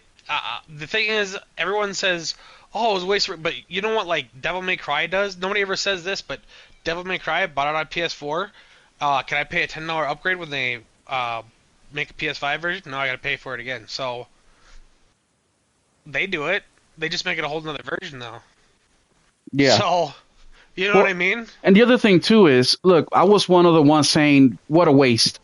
What a waste! They're gonna go ahead and remaster this game. The Last of Us is another one. What a freaking Hmm. waste, man! Like, they could be working on other shit, right? But when I got those games, I was glad that they did. You know what I mean? We got better visuals. I mean, they cleaned up a lot of things on there, and I was happy. But the reason I was saying this, it's not because I didn't want the game remastered. It was because PlayStation, where are your games at? While you're out here doing remakes and remaster, you haven't really been releasing anything. And that's what really irked me the most. It wasn't that they're making a remake or remaster. It was because we're getting that on top of not getting more than one or two, first party IP in a year. And that's what frustrated me. But RPG, what about you? What do you think about that? I'm in agreement with you on the remake and the remaster time span. It's just really, is it worth it? And is the resources, the time spent, remaking a game like Last of Us or Horizon, really worth the time and the investment of the crew and the talent that you're going to have to use versus making Horizon 3 or making Last of Us 3 or something like that, or even like maybe an Uncharted 5 game. If you're going to push your next IP or your next sequel out to do a graphical update, or even like with uh, Horizon and with Last of Us, they remade those games, and they dressed them up and whatnot. I would much rather have a Horizon 3 or a Last of Us 3 or Uncharted 5 versus having a dolled up uh, OG game, the original game from 2013 or 2016. Yeah. But I don't know the cost of resources and the cost of time and the cost of Instead of talent and hundreds any of of that people, shit. you normally that's the thing I was just gonna say is a lot of times if you're a person who works on optimization and polish and stuff like that, and a game's a long ways from polish, you need something to do, especially if you're training somebody. Like Hmm. 10 guys will work on something like that for 6, 8, 10, 12 months, 18 months, whatever. And instead of just sitting around and boxing the clown, you're doing something because you could make another game. I optimize, dude. I'm not a fucking. I don't create levels. Yeah, You know what I and mean? So I believe that these remakes and these mostly the remakes, not so a much the lot of it's busy remasters. work, so they don't have to contract people too. Like you can't have someone sitting around for 3 years not doing nothing. I believe that it's to grow the market and the adoption rate of bringing new gamers into your already known IPs. So my son is just now, he's 17. He's just now getting into the Horizon universe, and he's just now getting into the Last of Us universe. So he's getting into the universes as they're looking the best that they ever fucking did. So like, to me, I feel kind of like a beta tester because he's playing the cream of the crop now. But that's where they're wanting. They're wanting to bring these new gamers into where it should be in the current generation. But I want new IP. I want I want basically the end of Aloy's story, and I want to see where The Last of Us is going. I want to see what's next for Nathan Drake, and some new IP like Intergalactic and all this other shit. I want new shit, but as long as your remakes don't hinder my new shit, great. But if you're gonna cost me like Horizon Hunter's Gathering, seems like it's being somewhat of a hindrance on Horizon 3 because they got most of the team working on this game, on this live service game, so it's going to put Horizon 3 on the back burner. I don't agree with that. It's not on the back burner. They grew their studio a lot, but it is using a lot of resources though. It is using a lot of Because resources. they went from like 225 to down there like 400 and something. Yeah. Which Okay, I understand what they're doing in because they want that live service money. But look, if they were exactly, so if they were really that so hard up for fucking people, which they shouldn't be. We just talked about how much fucking money they made in 2025 alone. How did they have the time to fucking come out with another live service game between all this? You know what I mean? They did live service game. Now they worked on the remake and they did a remaster. So like how, you know what I mean? Like I don't buy that. Or remaster, I'm sorry. I just do not buy when people say that. Look at Naughty Dog. Naughty Dog remade The Last of Us Part 1, The Last of Us Part 2. They didn't. They actually just pitched in at the end and do the first one. Visual Arts was doing it. It doesn't matter. It's still resources that they're using. I know, but they're not doing nothing. So I also feel though they should be doing something. Yeah, I know, but they're not. I mean, they should be working on Intergalactic and whatever the fuck else. If you put it this way, if you were a level designer back when they're doing those remasters, you think you were making levels on the fuck's that space game coming out? That was a fucking drawing on a board yet, dude. You know I mean, no, they're working on. It's not like it's not like a factory. We fucked up the game we were coming off. We ain't had nothing for you to work on. It's not like a factory where down the line you load the material in the hopper and then the hopper does its thing and then there's a person. It's not like that. While somebody's filling up that hopper, there's also people getting boxes ready to pack shit up. Level designers, they may not be making levels for that game specifically, but they're working on levels for whenever the game is ready and they can tweak it later. So it's not like they're just sitting there with their thumb up their ass. Everybody's always working. And if they're not, that's where layoffs come in, right? If the money dries up, layoffs come in as well. There should be no reason that they should just be there with their thumbs up their ass. There is enough work out here. There is enough money being made where, especially PlayStation first party studios, as well as Nintendo, they have plenty of fucking work to do. Plenty. So I just do not want these remakes and remasters to take up resources or time away from an actual brand new game that they're working on. Now, look, if they're doing a remake of, I don't fucking know, Uncharted 1, then that's a little bit different. I count that to be as a brand new game almost. Yeah, it's needed. It's needed. Now, if you're working on a fucking remaster from Horizon that came out 5 years ago, or The Last of Us Part 2 that came out freaking 3 years ago, I don't need that. We don't need that. It's unnecessary. Exactly. So I don't have a problem with the remakes and remasters. I just need it to be the right thing. But you also need to treat your customers correctly. And what I mean by that is if you're going to spend the time and the resources to remake a game like Horizon Forbidden West or Horizon Zero Dawn and update it, the people who bought that fucking game way back when, cut them a deal. Don't bullshit them. Don't try to sell them a 5-year-old game at full price or even at $50. Cut them a deal. If you already own it, you get a $10 upgrade and you get to boost your game. Oh, they don't give a fuck about none of that. I mean, look how they treated us with the PS5 Pro. Well, they all have been $10, haven't they? They were, but they try to hide it. 50. Yeah. Like with Horizon, they try to hide that shit. Horizon Forbidden West, that was a very big controversy, and they had to walk that shit back because they got caught with their pants down. Yeah. Like, Uh, that was a mistake. Oh, well, yeah, we're gonna fix it, and then it's brush that shit underneath the rug. and Nate says, same. I've completed Mass Effect now. Hold up. Let me go back a little bit. Here.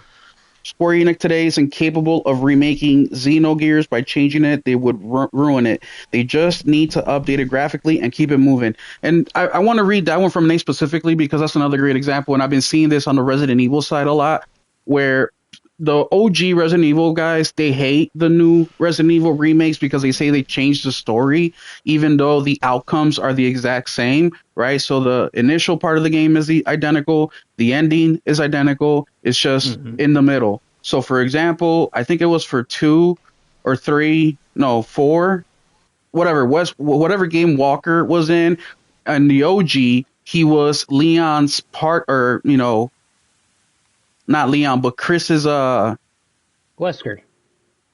what? Wesker. Wesker, yes, I'm sorry. Wesker, he was, I think it was Chris's colleague who was a double agent. But in the Yeah. remake, he was his mentor. Same shit happened. They both ended up fighting. The end of the game was the exact same, right? But it's just that little flop. So the OG RE guys really hate that, and the new RE guys, well, they don't know any better. So to them, that is the game. And when Nene says that Square Enix is incapable of doing a remake and they should just do, a remaster where they just do a one for one remake, or they either do a remaster where they just upgrade the graphics and the controls, I'm okay with that too. I think that the developers should really be focusing on just bringing the game to modern standards, modern gaming, right? How we know gaming to be now. I think that should be their main priority. It shouldn't be changing the story. It shouldn't be changing, like, none of that shit. Leave it how it is. Just make it more playable. For Resident Evil 1, I don't want the fucking still camera controls or, visuals. No, you want that RE2 treatment. I want that RE2 treatment. But it's just super interesting because remember guys, this is all new to us or to everybody. The video game industry is still fairly new. So we are now getting to an age in video game where we are getting older, or the industry is getting older, and they're learning as they go, and they're trying to figure out what's right and wrong. In 20 years from now, when they talk about a game in 2022 that they want to bring back, they're going to have that shit down packed. It's going to be a standard by then. It's going to say, all right, if we want to remake this game, this is step 1, step 2, step 3, step 4, ship game. They're going to have that shit down to a science by then, because they're going to learn from the mistakes and the good things that are happening right now for then. But right now it's going to be a struggle for a lot of studios, a lot of developers. I mean, right now these developers are having a hard time in just pushing out games within 10 years, within 5 years. They're still trying to figure out how can we maximize the technology to make the best game that we possibly can without it taking a decade to do that, to make that happen. So there's a lot that's happening in the video game industry that is transitioning. That's why when I asked the question, is video game consoles dying? No, they're not dying, but they are changing. And it's going to continue to change. And I think the change now is happening way more often and frequently than it ever did before. I think the days of, PS1 to PS2 graphics are way better, it has more features. I think going forward, it's not going to be as black and white as that. You know what I mean? Where the PS6 is just going to be better graphics. It's going to have more features. Instead of 2-player co-op, we'll be able to do 10-player co-op. Instead of 4K, it'll be 8K. Like, I don't think it's going to be that black and white when it comes to these new features. It's going to be way more than that. I think they're going to sell us a lot more when it comes to the PS6 timeframe on, hey, guys, it took us 8 years to develop Horizon. Now we can get the same amount of work done in 4 years thanks to this technology. Or, hey, guys, you used to be able to, charge your controller via cable or something. Now you can fucking fart on it and you can charge it. And I think, and I know that's a stupid thing to say, but I can't tell you my a batteries will futuristic. never die. Yeah, right. I can't tell you a futuristic technology that I don't know about. I'm just throwing shit out there, but I think those are the type of things that they're going to sell us on in the future. I think graphics and performance and all that, I think we're going to be pretty solid on these things for a long time. I think what they have to do is focus on getting us more games. I think the last thing I'll say before I pass it back to you guys is I think, and I agree with you, Nate. I think PlayStation will surprise me, and I'm hoping they surprise me. And not just I hope, they need to surprise me if they want to continue to ask for top dollars for their products. Because, like all the old heads are saying about video game consoles dying, I have a shit ton of games. I got a ton of backlogs, and pretty graphics and performance just isn't enough for me to spend $1,000, $800 on a new console when mine is working just fine. And not just the current console I got, but all the other shit that I got. The Steam Deck, VR, Switch, all that shit. It's working just fine. But the last thing I'll Yeah, say before I pass it back to you guys is uh, games still sell hardware. I will, I believe that. I will always believe that. If you can charge whatever you want, but if you don't have the software to go with it, you might as well make it free because I'm not jumping in. You need the games in order for me to hmm jump in. If you have the games, you can charge me fucking $3,000. And guess what? I'll start saving right fucking now because I want to play those games. And yes, a huge shout out to Insomniac for carrying the fucking gen. That is a fact, we Miku. That is a fact, Alien. That is a fact, fucking Innate. But that's all I got to say about that. Gentlemen, anything else that you have to say about consoles dying or retro gaming or anything like that? it's a stupid it's a stupid claim, in my opinion. Yeah, I agree. Nelson? Yeah, I was just gonna say, fucking, a lot of it's too. Games are so much longer now, and then library is so fucking huge, dude. So people just get lost in the sound. Like the N64 had like 400 games. We get that in less than a year. Oh, more than, yeah. I mean, last year, I think all the video games released on Steam alone was like 18 or 19,000 games. Like, it's a ridiculous amount. So, for these video game makers, it's like, and we'll talk a little bit about High Guard before we move on to the state of play. But it's like, guys, coming out with a polished, bug free game, like, that's the standard. You need to be more creative than that to sell us a game, to push through the muck, right? To push through all the fog out there and get us interested in your game or even just know about your game. There is so many games, and mind you, every single person in this chat, every single person on this panel, I mean, we're hardcore gamers, or we at least watch a lot of gaming news, we read a lot about gaming news, and we still miss a lot of shit.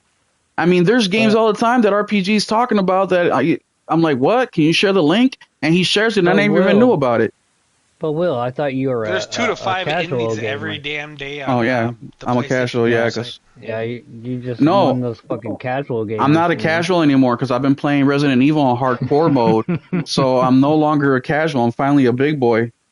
You got your big boy panties on. Yeah, I got my big boy panties on, playing in hardcore mode, and yeah, no, Look at you strutting your shit. yeah, I know. I'm fucking, I can finally go get a tattoo for the first time now. Um, Xbox tramp stamp. yes, so Phil can slap me on the ass and say Oh, how I good of a gamer love I it. am. Hold on, let me catch up with the chat because they're going hard here. Yeah, we need a PS5 to continue. These gen barely started. You act like PS5 ain't getting any games in 27, 28, 29. I'm not doubting that at all, Alien. The problem is I need more than two games a year. It's that simple. And that's the thing I want to Hmm. talk about High Guard real quick because High I Guard, will say though, people do have recency bias because fucking oh, of PlayStation course. 4 was the same way. You got one or two uh, third or second party exclusives, and anywhere from one to four, usually average two fucking big games a year from I would PlayStation say 4. that the PS5 is actually way better at first party because they started off the generation super strong. Yeah, PS4 they hit didn't. this shit running.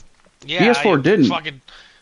I didn't care about Demon's Souls, but first party they didn't really have anything like big till Uh, 2016. yeah. So yeah, you're absolutely right. PS5 Yeah. started way stronger than the PS4 ever PS4 did. PS4 didn't really get good until its second half, and that's with The Last of Us, what that was with Uncharted and all those style of games. They had a good start with GTA 5, but it really That's didn't just a kick in. PS3 game. Yeah, and that's what it was. It was an adoption of a PS3 game. But when it came into the PS4, they didn't really start doing good until the last 3 or 4-ish years. All right, And then man. that just steamrolled into the 5. Let's get into the state of play, man, because I want to talk about that, man, because it's been a roller coaster ride on social media for a lot of fucking people, and it's frustrating because we're still seeing some console war fucking bullshit. Like, look, I like console war as much as the next guy. It's fun. Uh, I'm more of a universal player. I go wherever the game is. So if that's on Xbox, PC, wherever, Yo, I'll war's play over, there. Rambo. Go home. But I do prefer PlayStation. I like the controller. I like the DualSense. I don't know. I just love it. It's my comfort spot. It's where I've been gaming for 30 years of my life. But this year or this week has been back to fucking 2014, 2013, 2010 levels of console warring. And first things first, let's talk about the state of play, which is what is getting all these people's panties in a bunch. Um, and that is a state of play that came out on Thursday. Real quick, I want to go around the table here with you guys. RPG, you watched it with me. Nelson, did you watch it? Yes. All right. Just speaking of the show, as the show itself, the flow, the amount of announcements, the length, not what was the games that got announced, but just it as a show itself, like at the PlayStation 5 console without the games. Did you like the length? Did you like the pace? RPG, what did you think about that? I thought it was a solid show. I thought the length, with it being a state of play, not being a quote unquote showcase, and the amount of games that they showed and the amount of bullshit that they cut out. They didn't put any TV ads in it. They didn't put no subscription advertisements in it. They just showed you games, and they just showed you clippets of the developers that made the games. Yeah. They Yeah, I agree. didn't they didn't try to glaze you with any other their fucking bullshit. No monitors, no fucking No. speakers. I mean, there was a couple monitors, but they weren't trying to sell a product as far as like a They showed hardware monitors. product. Well, they in their trailers of the games, but they didn't actually show Oh, you that like don't count. hardware. That's just Yeah, them yeah. showing you the game. You know what I mean. But they treated the state of play as a place where they wanted to show you what the fuck they're working on and what the fuck you should be looking forward to for the next year. Yeah. Whether that's between 2026 or early 2027. They're showing you, hey, this is a reason to buy a PlayStation 5, or this is a reason why you did buy a PlayStation 5. Yeah. So What I thought it was a very good show. What about you, Nelson? Without speaking of the games, we're gonna get into that next. But what do you think of the pace of the show, the length? What do you think about that part of it? It was a bit long, but it was hard to bitch when I was making out a list of everything I want. Yeah. And usually it's about, I got my don'ts. It's a little under a page usually. I filled up 2 pages. Yeah. I'm ditto. So- I'm gonna keep it short. I'm like, fucking A, dude. Like, I just spent like fucking $2,000 in an hour. I'm the same. Like, this It was awesome. I really enjoyed the pace. And towards the middle there, it got a little slow for me. But then all I had to do was wait 2 more minutes, and bam, the attention that's another went thing. back There wasn't up. any like little indie weird shit. There wasn't any of that shit like back to back, 2, 3 Yeah. fucking in a row. No. That I walked was- away with a lot more pros than I did cons. And I can't say that for the last couple of state of plays that I've watched over the years. No, you're fucking bullshitting. Because when I have been giving the last I don't know, 4 or 5 state of plays, a fucking 6 out of 10, and everybody jumped on my ass, and now all of a sudden, you cannot give this state of play a 8 out of 10, a 9 out of 10, and then give the same rating for the last 3 state of plays.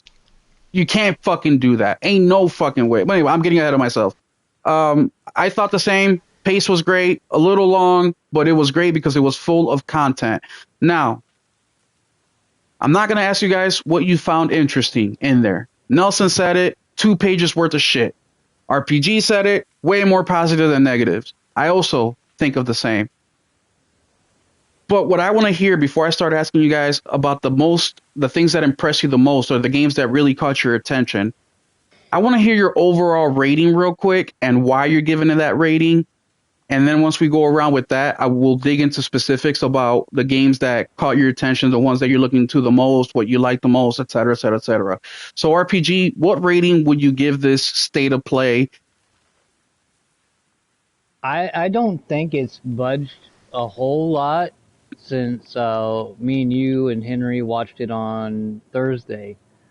So I'm going to give it an 8.5 to a 9. And I'm probably going to lean a little bit more to the 8.5 aspect. But, yeah, 8.5 out of 10. And that's just because I didn't see a whole lot of new first-party shit, but I knew that going into it, we were going to see mostly third-party partnerships. How did you know that? That's just what they were talking about online and whatnot. Okay. Nelson, what about you? 9.25. 9 points, super specific. All right. And why wasn't it a 10? Why wasn't it a 10? If it wasn't a showcase, so I look at it as like mixed bag. Pokemon. You know what I mean? It's like a showcase broken into thirds, so you got to have a little lower expectations. It's not like one big fucking final bang, you know? But fucking... this is a 9.25. The only thing I could have... That's how I grade my shit. I grew up reading Game Informer. Okay. Well, the only thing I was disappointed about was I was hoping that Onimusha, or not Onimusha, fucking Devil May Cry 6 was going to be announced. And there was no VR. Yeah, I agree. And I was hoping to get a trailer of something new. Yeah. But I was fucking pumped about those remakes, but it also makes me cautious because it's like, okay, they grew their studio to make a remakes game for Cody Barlog. Yeah. So like, if these remakes would have came out a couple years ago, it's like, okay, they're making these remakes while they're in pre-development or something like that. Well, we'll get into the remake stuff. But is it canceled? Is this our you know? Yeah, no, and I agree with you. And I'm also going to bring my rating down. I was too hyped on Thursday. I gave it a 10 out of 10. But the reason I did that in the moment was because, like, the last 2 years of State of Place have been very dry for me. It's been nothing but fucking live service slop. And even the first party games that they've shown, like Wolverine, Tocom, Soros, like even those 3 games that are coming out this year that got announced a couple years ago or last year, I'm not hyped for those games. Like, yeah, Wolverine looks cool. I'm gonna be there day one for sure, but I'm not like a superhero Marvel kind of person. Tocom, I'm not a fighting person at all, so I don't fucking care. My bag is like action adventure, open world. Like, that's my bag. And I didn't see much of that. Then we get Yote announced back then, and I'm pissed because it's no Jin Sakai. And for those of you guys out there like, oh, it's because she's the woman. I don't give a fuck. They could have used Lady Masako, and I would have been happy. Lady Masako's a fucking beast. But this fucking chick was fucking lame. And then Soros, I'm like, okay, I really like Returnal's gameplay. It's phenomenal, but it's a little too difficult for my taste. Yeah, so I agree with you, Nate. After thinking about it, I'm actually going to bring it down to like an 8.5 as well, like RPG. And part of the reason is I feel like there weren't enough exclusives, and also first party wasn't there. I didn't know anything new from first party.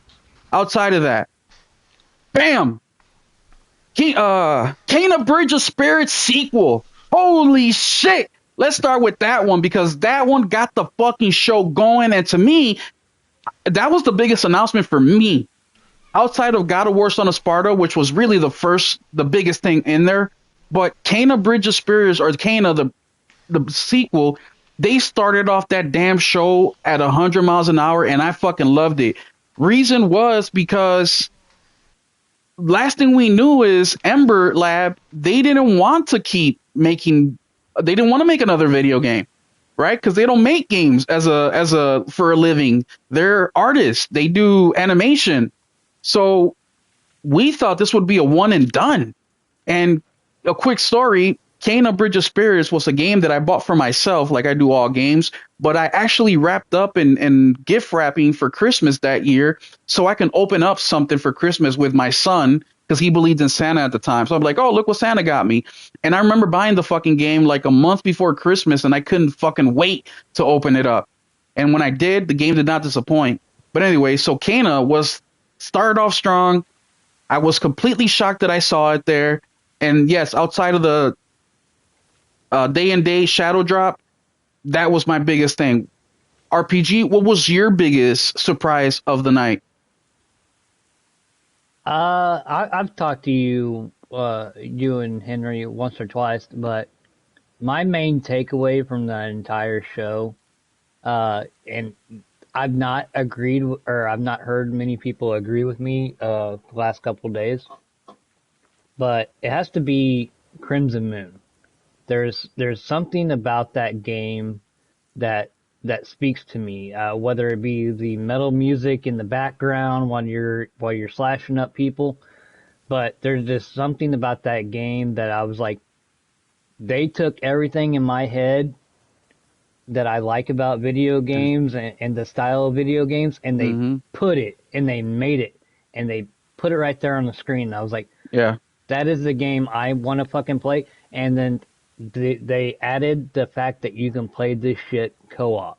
Yes. So I can join you, I can join Henry, I can join Nelson, I can join the woman here at the house, and we can play that fucking game together. That game looks fucking awesome. And I know it is not realistic graphics, but just the art style. Oh, the art style is fire. Alone, it looks like, I'm a big V Rising style person, and V Rising doesn't look great graphically, but it's that same art style, and they kind of brought a little bit of that Darksiders art style to it. Let me read to them exactly what Crimson Moon is. Crimson Moon. Welcome to a gothic world full of angels, demons, and ancient gods. In this action-adventure RPG, Crimson Moon, developed by Probably Monsters, you'll battle alone or join forces with a friend. Be ready though, as co-op amplifies the intensity with dynamic difficulty scaling and enemy composition, ensuring every mission feels fresh and personal. Whether fighting side by side or carving your own path, the goal remains the same. Purge the darkness and reclaim the city. The game launches later this year on PS5. So does that explain a little bit of what you're trying to say? It's got that gothic world, right? It's got the RPG elements in there. It's got the co-op. It's just a classic, like, RPG hack and slash style game. Yep, absolutely. I love the only thing. Wait a minute. Are you saying this is a style of game that journalists said feel too old? From the Xbox 360 era? I mean, it feels old to them, but it's what I like. Exactly. Bingo. The only thing that I have against it is the quote unquote 2026 later this year release date, because without for sure dates, it could be pushed to 2027. If it arrives too late in this year, they'll go, well, we want to get out of the GTA 6 thing, so it could be pushed to 2027. But I don't really have too much of a problem with that, because as we've seen with this state of play, as we've seen with the Xbox show and the Game Awards and all these shows we've watched over the past 4 or 5 months, 2026 is stacked. So if it has to be pushed out, I'm okay with it. Well, the first half of 2026 is stacked because we really don't have many days for anything past June, really. Well, that's what everything that doesn't have a date will be. Mm-hmm. Yeah, Uh, everybody's fucking squirming and weaving. what about you, Nelson? What was the biggest surprise of the night for you? You know my answer. I don't know your fucking PS4. answer. Oh, Metal that piece of Gear shit. Solid Fuck 4. off. What a I was waste. fucking screaming like a little girl. You're a pussy. What a waste of fucking 3 minutes.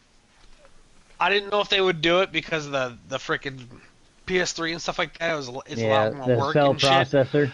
And like every couple years, I have to bring my shit downstairs to play that just to play that goddamn game. That's the only one. Hell, Yeah, Metal Gear fucking. Solid 4 is the reason one of two reasons I didn't have an Xbox. Because Yeah, I was knock the overseas when the dust off of 360 it. came out, and I was like, fuck, I don't want to buy that thing and then have to either put it on a boat for 3 months or have it get broke on my way back with me. Bro. And then I was like, out of curiosity, why don't you guys have the PS3? It just came out, and they're like, oh, we have a deal with Xbox. We can't sell PlayStation at the PX. And if you haven't played a PS3 lately and used a PS3 controller, let me just tell you, bro, that controller sucks ass. The fucking joysticks is rounded off at the top. I dislike that controller so much. I mean, it was cool for the time. We didn't know any better, but now that we got the Edge on the PS4, whatever. I figured Metal Gear would be the one for you. I thought you would be more excited for a new Metal Gear, not some old shit that you've been playing over and over again. That's fucking lame as fuck. But I yeah, don't trust Konami with a new game. fuck you mean? Konami was the star of the fucking night. When they had Yeah, Kojima. but it was smaller stuff. Fucking, they had 5 announcements. 5, and every single one of them looked good. Every single one of them. And only the Metal Gear stuff is a remake or remaster of something old. Everything else was brand new from Konami that night. That And Castlevania looked tight. Castlevania looked good. Well, let's read down of what we got announced that day. So we got everything that everybody was excited. Well, let me ask you guys one more question. RPG, you got your biggest one out the way. Nelson, you got your biggest one out the way. Name 1 or 2 or 3 more that really caught your attention that you're really hoping to get day one. Nelson, you go. Oh, I gotta take out my list. 'Cause there's fucking I don't so even have many. my list. There's 2 of them. Or something that you learned new here that you didn't see before. Well, I didn't know those remakes were coming. John Wick, I had no idea. Yeah. Um, Well, really. That was the other page. Oh no, it didn't save. Fuck! All right, we'll just read it Oh, off wait, right here it here. is. I So, got it. Hang on. Control. Fucking. What? It's not what I expected. It didn't look like Control. I was like, I thought this would be more of a sequel. This looked like just using a title on a different game. But, anyways, that fucking Star Wars Galaxy game looked fucking amazing. And you're gonna hate me for this, but I don't care. But that fucking Loop 4 game looks fucking sweet. I never said it wasn't bad. I actually said it looked pretty decent. It And I fucking looks actually awesome. said, It's the fucking most creative and multiplayer okay, game I wouldn't I've say seen the in most 15 creative. years. Now you're jacking it down. There's nothing but, like it. That's all I'm saying. But if you were there listening to me, I actually said that if they're going to do live service game, they should do them like this. A roguelike 4-player PvE, that's what they should be doing. And I really It's actually creative, enjoyed too. that The part. shit you're doing in that game, nobody else is Yes, doing exactly. No, you're right. But I'm just saying, it. I'm not hating on that. Execute, I don't know, but That's the question, for yeah. creativity, fucking first time someone's just like, yeah, let's make one of those. All right, what else were you hyped about? Fucking, I got such a list. Kena was huge for me. That was like my third favorite game of 2021. Crimson Moon looked good. The chicken game looked good. Star Wars shit. Galaxy Cock looked of great. War. Paradox looked good. Paradox. Beast of Incarnation looked good. What's Paradox? Legacy of Kain 3 Remastered looks a lot better than the shitty. Hold on, you're going remasters too they made of fast. Two. What the fuck is Paradox? The freaking sea creature. Octopus game. Oh, that is okay. Dead or Alive game is coming back. I don't know how well that's going to do. I don't know if it can compete with all the. There's so many goddamn fighting games. I was going to say that too. I like fighting games, but like, they're so like we have years of like 3-4 fucking big fighting games coming out. Like, you know what I'm saying? I don't like fighting games, so I really don't care about but none still, of them. But I'm trying to think what you might play. Like fucking, if you liked racing games, Nope. would you Yeah, like them to racing have games. the four big fucking racing Hell games yeah. out the same year? Yes, I would. No, you wouldn't. Yes, I would. I actually play games. Saros looked fucking amazing. Hmm. Resurrection looked great. Castlevania looked great. Silent Hill looked great. Like I said, I got a fucking list, dude. Okay, the question is, which 2, 3, 4 are your most exciting ones? It's like I put a gun to his head. New? Okay, it doesn't fucking matter. We could tell Nelson is fucking hype for all of it, all right? Yeah, And that's like, I got a dope. fucking book That here, is dude. dope.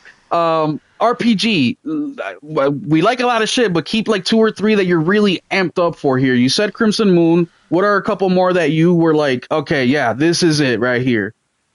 I would have to say Kenna 2. Mm-hmm.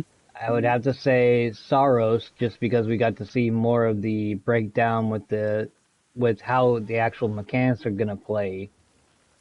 So, and then shoot, Saros, Kenna 2, and I know there's a third one in there, and I know Nelson just said it, but I can't remember it off the top of my head. I said like 22 games. Yeah.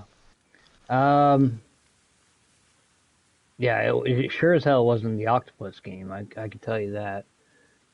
But I'll just go with those two right now. And if I think about the third one, So I'll let you 2 know, but games, that's all that got you really excited? I can't remember the other ones. There was so many. There was like 25 fucking games So that you was didn't. announced. Okay. I didn't write anything. I didn't write anything down. So You I don't need to have write the shit down. You spreadsheet. got the PC right in front of you. No, I have the PlayStation right in front of me. Oh God, your phone. Oh my God. Castlevania. That one got me really excited because that is the first new Castlevania game we're getting in forever. All other Castlevanias that we've gotten in the last 10 years have all been collection editions. They're shit that they've redone. Also, what I did learn is Control. Control gave us gameplay and a lot of it. One thing that kind of fucked me up a little bit was the distance in the camera from the main character Hmm. while you're performing all these action moves. But I kind of understood it why they did it that way because there's so much moving around you. And it reminded me, and shout out to Tornado and Henzo who watched it with us on the live.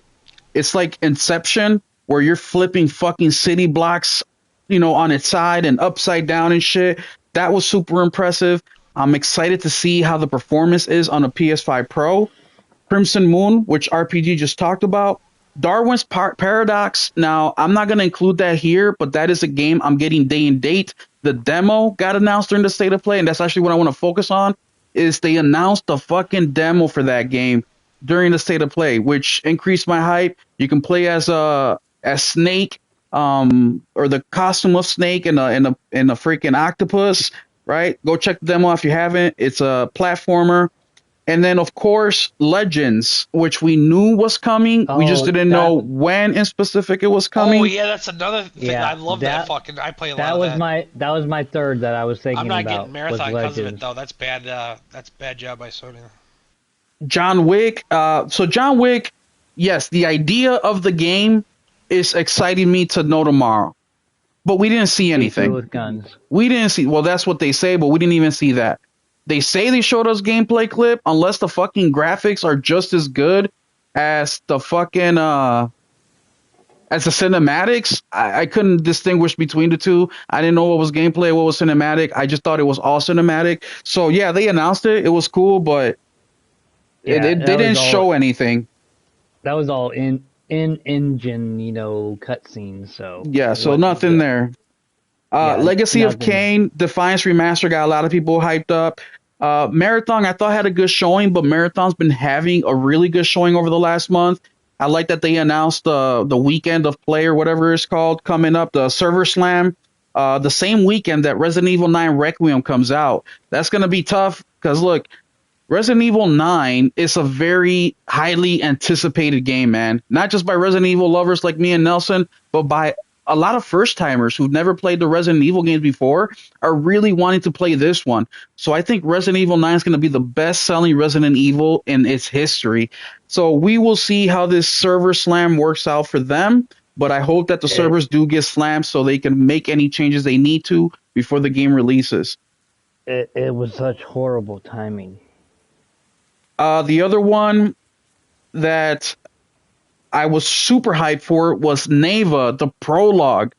Not only are they Yeah. announcing the DLC for Neva, which if you haven't played it, it's a phenomenal game, but it's only $3. From my understanding, the prologue is $2.99. So if you own Neva, there should be no reason why you don't buy this prologue. But that look at that, Queen Miku. Yeah, I haven't played any Resident Evil 9, before. 9 will be my first. Man, Queen, I wish you could stream it and I would watch you. I would sure love to get your reaction to that. The other Yeah. thing that they did is they announced Spider-Man 2 for PS Plus. Now, I really don't care about PS Plus because I have all these games except for Test Drive. I don't own that one, or Seasons, or that cooking game, or Monster Stories. But what did surprise me is that they're putting Spider-Man 2 on Plus. Did that surprise any of you guys? Like, hey, it's a little bit too quick, or no? Do you think they learned their mistake from Horizon Forbidden West and waited past that year mark before they put it on there? What do you think, RPG? No, I would say it's probably done selling on the console. It's done selling on the PC. It's the next step. Yeah. Let's put it in front of people to play, because it's just not selling anymore. It's already sold what it can sell. So why not just drop it in here and let people take advantage of it? Because we're already working on 3, Do you, and do you we'll think go they'll get from any subscriptions for that game? They're like, oh, no. Spider-Man 2's out on I, PS Plus. Let me join up. I don't think so, because really anybody that was interested in Spider-Man Or maybe 2, switch tiers. Maybe they're like, oh, I'm on base. Maybe I want to jump up to the premium so I can get Spider-Man 2. You think you'll get any of those? no, I really don't. And that's just purely on the economic standpoint. Is like money is fucking tight, Yeah. and I don't see anybody upgrading. Maybe right at the very, very, very end of their subscription plan, when you can update to premium for $5.53. Oh well, hey, Spider-Man 2's on there. I'll upgrade for an extra $5.53. Yeah. Yeah, maybe, but as far as like a mass adoption or a mass up increase in your extra to premium, I don't see. What about you, So it, Nelson? it's just something No, to be it there. really surprised me though because PlayStation games have long legs. Like not Yeah. everyone goes up and buy. Like fucking Miles Morales was still charting like 3 years into the Yeah. fucking life cycle. God of War only sold like 6, 7, 8 million copies Yeah. the first year and a half Well, or whatever, and it ended up doing 20 and well, I was waiting didn't for make any RPG to sense. But finish because, yeah, we just read the best-selling games ever. Spider-Man 2 is on that list. The best-selling games of PlayStation's history. And yeah, it surprised me. I'm like, because this, like Nelson said, PlayStation games do have long legs, especially God of War, Spider-Man 2 being the biggest one, and even Horizon is still Horizon that selling only well. sold like 6 or 7 million in the first 2 years. Yeah, now it's up Yeah, to but 15, yeah, 16 million. No, it's well isn't over 20. It was Horizon? on Oh yeah, 20. you're right. You're right. Because both games have sold over Yeah, 42 or some million. yeah, they're up there 40 plus between both of them. Well, between four, right? Because they count the Lego one, which I don't fucking count. But either way, and Oh, then the do they VR count one. those? Yeah, they count those. Um, No. Silent Hill. Silent Hill or Konami had a Silent Hill transmission after the show. I didn't watch it immediately after, but later on that night, I did watch it. And I will say that the transmission that I watched got me so hyped for Silent Hill versus the trailer itself during the state of play. So if you weren't quite impressed with Silent Hill, check out that transmission. It's about 20 or 30 minutes long to see if that changes your mind because the team that they selected to do this is a small team, kind of an inexperienced team, but I really like what the ideas that they have and they're trying to implement into this game. I really fuck with it. So I'm super hyped for this one. Star Wars Galactic Racer, I'm also hyped for. And you want to know why I'm hyped for this one? One is Star Wars, right? I'm a huge fan of Star Wars. But in reality, it's not because it's a racer. It's because the graphics looked beautiful. It looked fucking gorgeous, and we just haven't had a racer that is not a realistic racer like GT7 or Forza that looked this good, in my opinion. With all the gravel and outer space shit, is normally dirt tracks and freaking regular tracks, but this is unique. We also had Yako Shinobi Ops, which reminded me a lot of what's the game? I got it right here, of Shadow Tactics. So we'll see how that game turns out. Not something I'm super hyped for, but it is 4-player co-op, so I may check it out with the boys if they're interested, if they end up getting it. They also got Brigandine Abyss, a JRPG. Really haven't heard none of my friends talk about it. 007 First Light, and then also Beast of Reincarnation. Now, for those of you guys that watched the stream that I did back with the Xbox Director Direct, they also showed Beast of Reincarnation, but I wasn't quite sold with it there. But with the Dev Direct. The Dev Direct. On the state of play, it looked much better. I'm more sold than I was then, but I'm still not 100% there.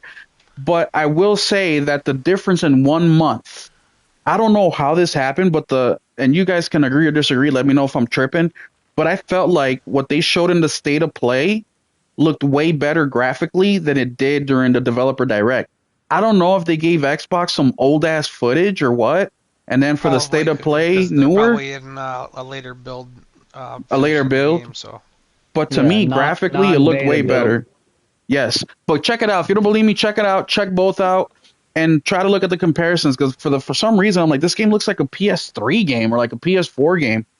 Now it actually looked more better. I'm not saying it looks up to par, but it looks way better. Outside of that, I think that's everything that they announced.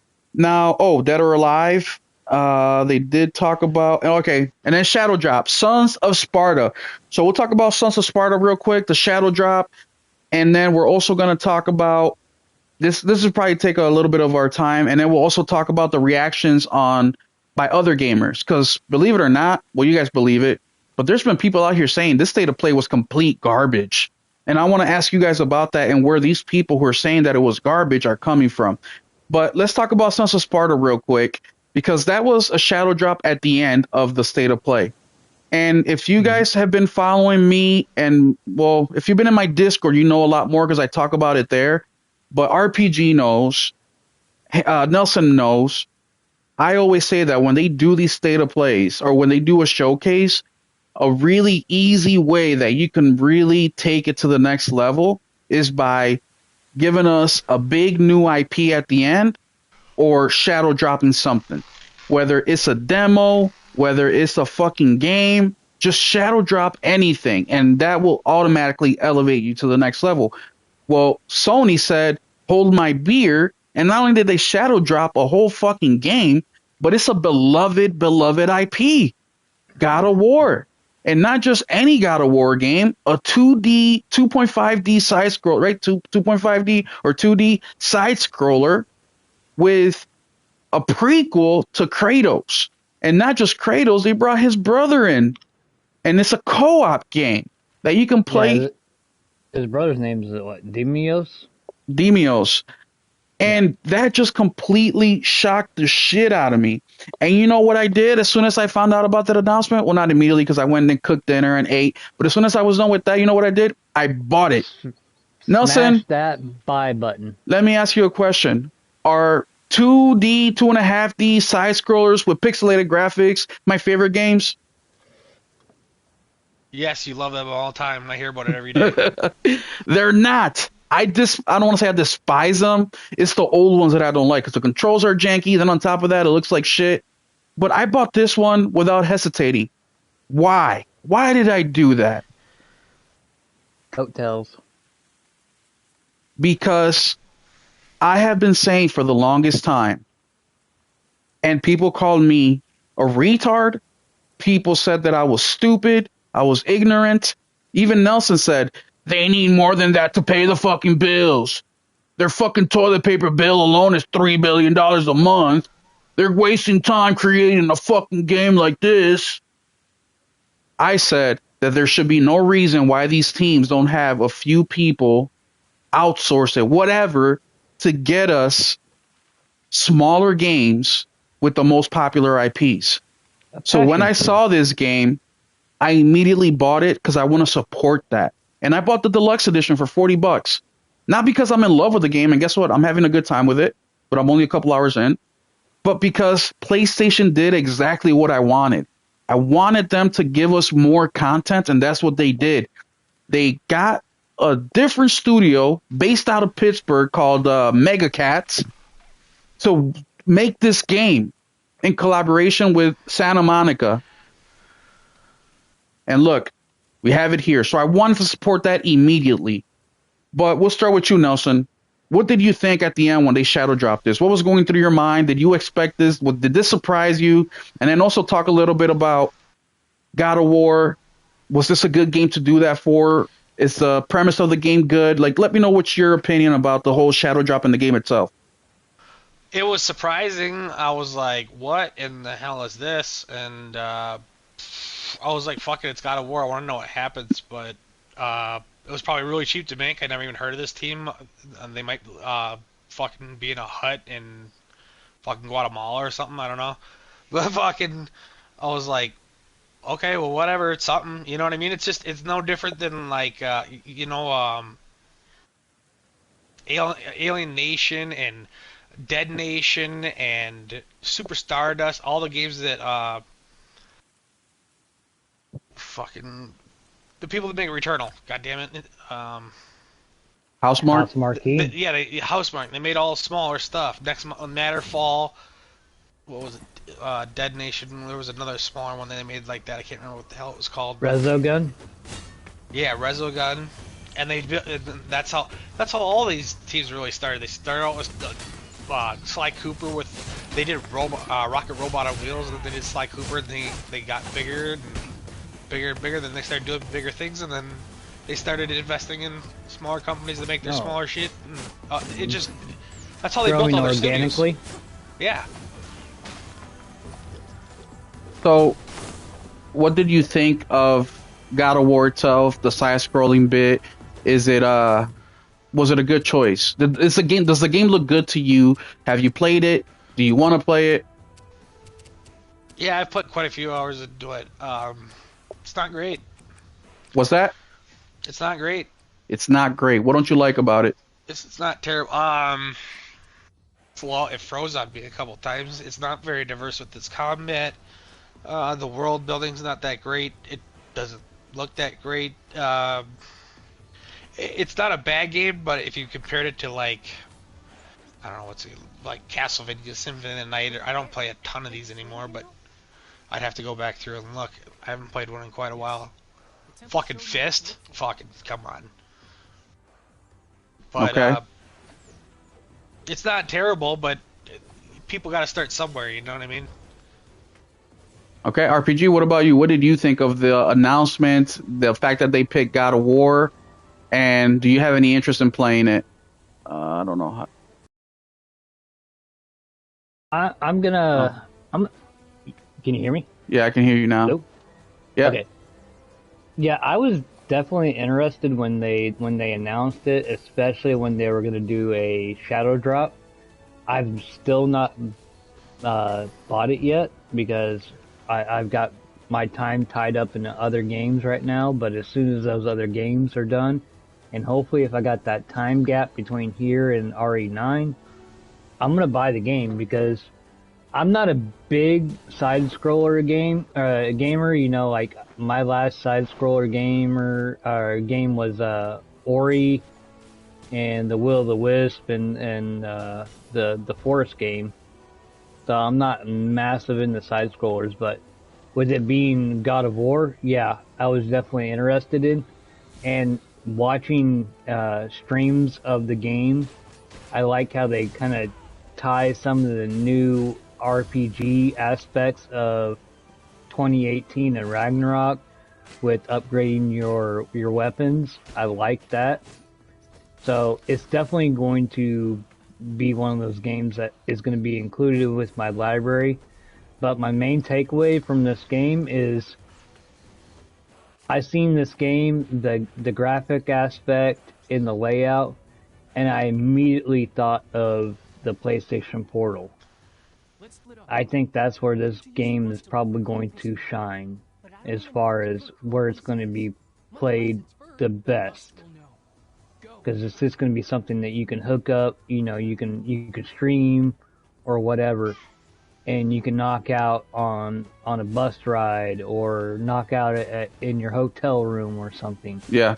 I think that's where this game is going to shine the best. Instead of being parked on your couch, relaxed, are you going to play a 2D God of War game, or are you going to play an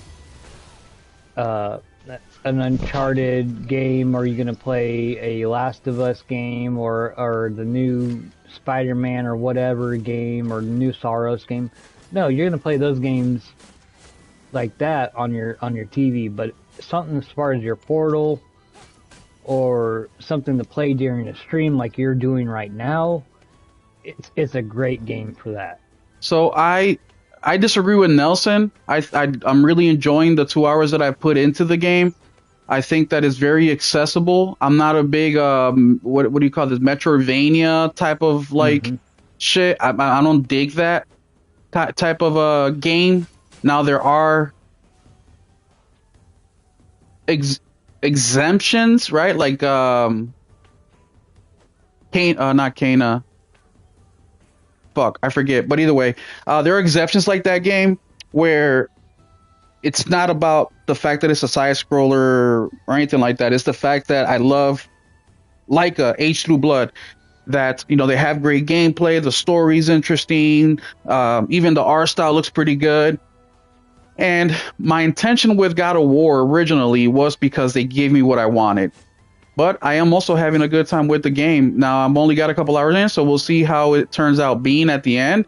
But I did do a little bit of research, and these people are such fans of God of War that a lot of the same animations you see in the game are from the actual God of War games. God of War 1, 2, and 3, they use the same boss fight animations in the boss fights in this game. So if you're playing this game and it's very familiar to you, it's because it's the same exact animation, except that it's pixelated. So that shit was really fucking cool. And I tell people, if you don't like the story, then you really don't like the God of War story. You just like the gameplay of God of War. Because this right here feels like a continuation, to the point that a lot of the stories they got from the live action movies that not live action, but the comic type of movies that they did. It's very interesting to see people's feedback on this game. But either way, one other thing that I didn't ask you guys about is that remake. We talked about remakes, but we didn't talk about the God of War remake in specific. There's some people that hate it, some people that love it. Let's focus on the God of War remake specifically. Do you think that was a good idea by Sony to do that, or do you think it was a terrible idea? Nelson, what do you think? I've been asking for like 6-7 years, so yeah. Yeah, I'm in the same boat. I've played some of the OG God of Wars, but I've never played them to completion. And the first one I quit after like 2 hours. I just didn't want to deal with it anymore. The second one, same thing. The third one, I got a little bit further, but I still didn't finish it. What about you, RPG? I'm very for the remakes, because I believe with my experience in gaming since the PlayStation 3, towards the end of PlayStation 3. But God of War is one of the games that got me back into gaming.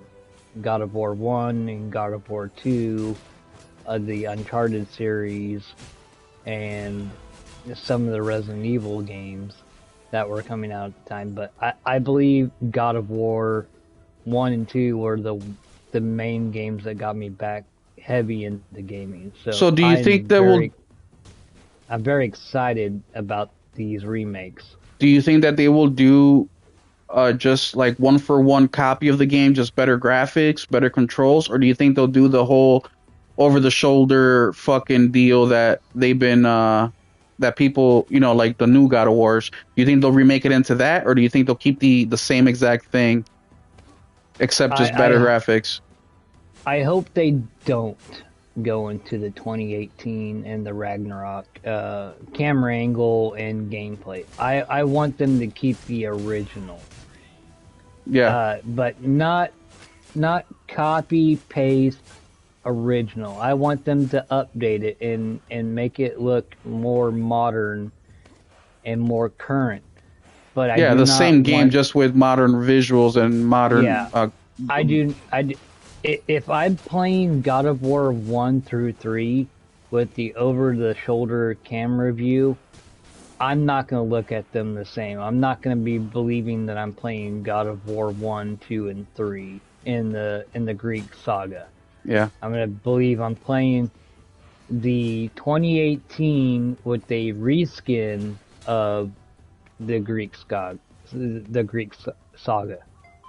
yeah, So I want them to keep the original combat and the layout and the camera angle, but update it a little bit. yeah. I If you got to agree. pull that camera in just a little bit, cool. If not, whatever. I just want to play the 1, 2, and 3 trilogy like I'm playing this shit in 2026, 2027 area.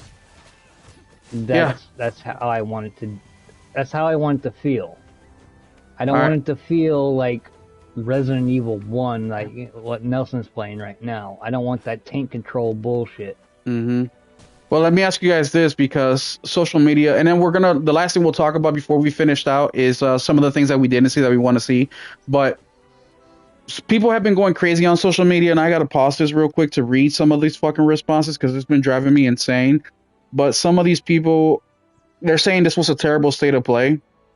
I've seen the whole God of War game is trash, but I've been seeing that mainly from non-PlayStation gamers, more like PC and Xbox gamers. But either way, people have been saying shit like, where's it at? They're mad because they didn't put the Xbox that is available on Xbox as well for a lot of these games in their state of play. So it's a multi-plat game that's available on Nintendo, Xbox, and PlayStation. They're mad that PlayStation didn't do that. What do you guys think about that? Should they have, like Xbox does it? Xbox will say PlayStation, Xbox, Nintendo. Do you guys think that PlayStation should do the same thing? That's the No? stupidest thing I've ever heard any of them say, because up until like 2 years ago when they gave up on their platform, they never announced that anything would ever come to PlayStation. And not only on top of that, no one's ever done it except for PC. But not only that, but I remember having to wait like a day or two because Xbox had gag clauses on some games going into Game Pass where they would not reveal or put the listings out that it was on other platforms for a day or two. Yeah. No, I So I'd have to agree. wait like 2 days and be like, and then I'd Google and find out, because if you Googled it, it would just say Xbox. But then a couple days later, oh, it's actually for PlayStation and Switch too. Why Well, didn't I not know that just before? that. When I watch a PlayStation one, I can Google it right there and I can find out immediately. Well, not just that, but people forget that Xbox needs to sell their games on other platforms. PlayStation doesn't. So that's a big reason why you won't see it on there either, because PlayStation or Xbox is hoping that people buy their games on PlayStation as well, not just on Xbox, because it's part of the reason they're in the position they're in now, where PlayStation is a little bit different situation. And by the way, Nintendo doesn't do it either. Nintendo doesn't put, hey, this is going to be available on PlayStation and Xbox. They just leave it be. Um, Easy now. That type of talk will get people to leave the chat. You know this. but then the other question that I have for you guys before we finish off by saying the games that we didn't see on there that we want to see is, can you believe, or not can you believe, but to the people that are saying this state of play was trash, what do you think about that? RPG, what do you think about that? Where are they coming with this? Why are they saying this? I just think the people that believe that it was trash are people that never really supported Sony or owned a PlayStation or like anything that PlayStation does, because I've had a PlayStation since the PS3 days, late PS3 days. I had a PlayStation 1. I skipped out on 2 entirely. Yeah, but the But majority of the games weren't PlayStation exclusives. They were third no, party. So what does it matter if this is not on PlayStation? You get to play it too. I just I think that a lot of the people that are saying this state of play was trash, I don't believe that they even really care about gaming anymore. They just compare. They just They want just to want they're just a fucking, talking cat on the internet. yeah. They just want to bitch, and they want a reason to bitch to be the center of attention. That they want daddy's attention, so they're gonna say whatever they need to say. Okay. What about you, Nelson? What do you think about these people? Same thing that RPG said? Exactly. All right. That's Uh, exactly it. They need something to talk about. Look at me, father. Energy. the last thing we're talking about real quick is things that we didn't see that I really wanted to get more information on. And that is going to be, I'll tell you guys mine. You let me know for yours. Atomic Heart 2, or Wolfenstein 3, Tides of Annihilation, Spine, Aphelion, Blood Message. Those are some of the games that I didn't see there that I really wanted to see. Did you guys have anything that you really wanted to see outside from PlayStation first party games? Of course, that's number one, and we didn't see much of that there. But anything else that you guys didn't see there that you really would like to have seen? Um, I believe I didn't think that it was going to be shown, but I figured that with Cerny being involved, I figured that they might throw a little bit of something in there with the PSVR 2 update. Mm, But I feel like that thing is probably going to be more of a blog post, so I yeah. didn't believe that it was going to be there. But it would have surprised me if it was, maybe.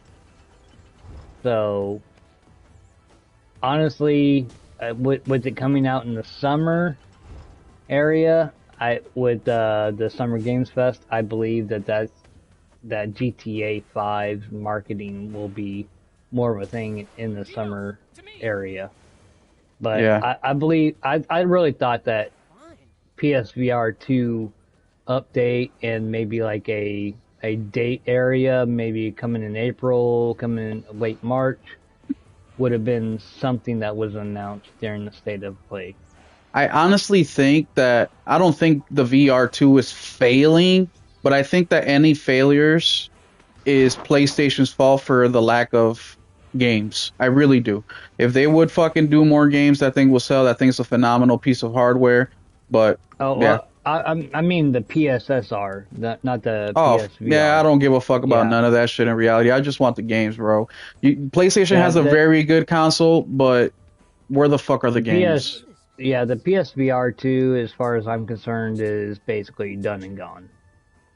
Well, I mean, people said the same shit about the PSVR 1, and that motherfucker, I just don't. Any of these leaks and rumors and shit, I just can't take them serious. Even these fucking journalists are full of shit, so I just don't. I don't really care about them. I'm talking a little bit about it here on the podcast. This is a podcast, but you guys know, I just don't engage in none of that shit. It's fucking waste of time.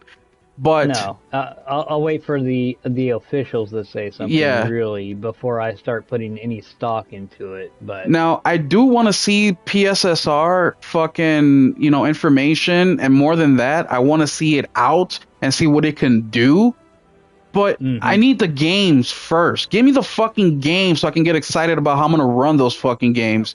And Alien, not just am I excited for Atomic Heart 2, but I'm also excited for two of their other games that they're publishing. One is The Cube, which is a live service game, but in the Atomic Heart world. So I'm super hyped for that, even though I don't like live service. I'm just excited for that. And the other thing too is they have a horror game that they're coming out. I really forget the name, but it's the one where it's got these creepy ass babies in the trailer. I forget the name, but when I see it, I know what it is. And yeah, they do have a ton of games on PSVR. That's the one misconception that people have is that, oh, they don't have any games. No, they absolutely do. And like you said, there's over 400 games. Shit, just PSVR 2 physical games alone, I have like 15 of them. So for the people that say there's no games are full of shit. But when I mean there's no games, there's no first party titles. The only one they ever did was Horizon Call of the Mountain, and that was a fire ass game, but it just wasn't enough. Nelson, I forgot the question I asked RP. Oh, any other games that you wanted to see that you didn't see in this one? Um, Devil May Cry. That's about it. And I was hoping to see like if like just a sneak trailer of Cody Barlog's game or fuck KOTOR. Fuck and That's not coming out till next No, 20 the, decade. yeah, they've left KOTOR in the dust. That's just if 2030. they show it, it might not even be at a PlayStation thing because they offered to finance some of it, but when they disapproved of it and they had to get a new team, they might have dropped out of it. So Yeah. Well, I mean, we saw it. We saw what was that KOTOR 2 is what we saw last time. no, that During was just a the fucking no during the Game Awards. During the Game Awards. That's a new one. That's 3. That's Oh, that's KOTOR. 3. Oh, okay, never mind. Yeah, but yeah, there is a new team working on. Well, I'd rather have Saber working on than fucking a below average port studio. So Saber's been What was going that? ham. What was that game that was backed by Saber that was shown at the State of Play? There was a lot of them. Or on the State of Play. John, there was Yeah. a couple. Yeah, there was- State of Play. There was a game There was that was something backed good. by Saber. Yeah. I don't know, man. Should have had your list ready so you could have told us. well, I didn't write Alright. down fucking publishers. No, I'm talking about RPG. I Yeah. have my list. I don't So know. yeah, one of the games is backed by Saber, and Yeah, I know. I when noticed when that you too. really start to look at the gameplay, you're like, okay, yeah, I can definitely see the Saber influence. It's John Wick. Yeah, is it John Wick? Yeah. Yeah, I can't see no information here with publishers. But either way, last thing to talk about is okay, where is PlayStation and their first party, man? I mean, look, we got Insomniac, which is no surprise. They've been carrying PlayStation this whole generation. We have Tocom, that's not really first party, but and we have Soros, which is first party. But none of the PlayStation, Bend Studios, Santa Monica, you know, Naughty Dog. I mean, we know a little bit about Naughty Dog, but where are these guys at? Like this whole console generation, we haven't seen shit from them. Where are they at?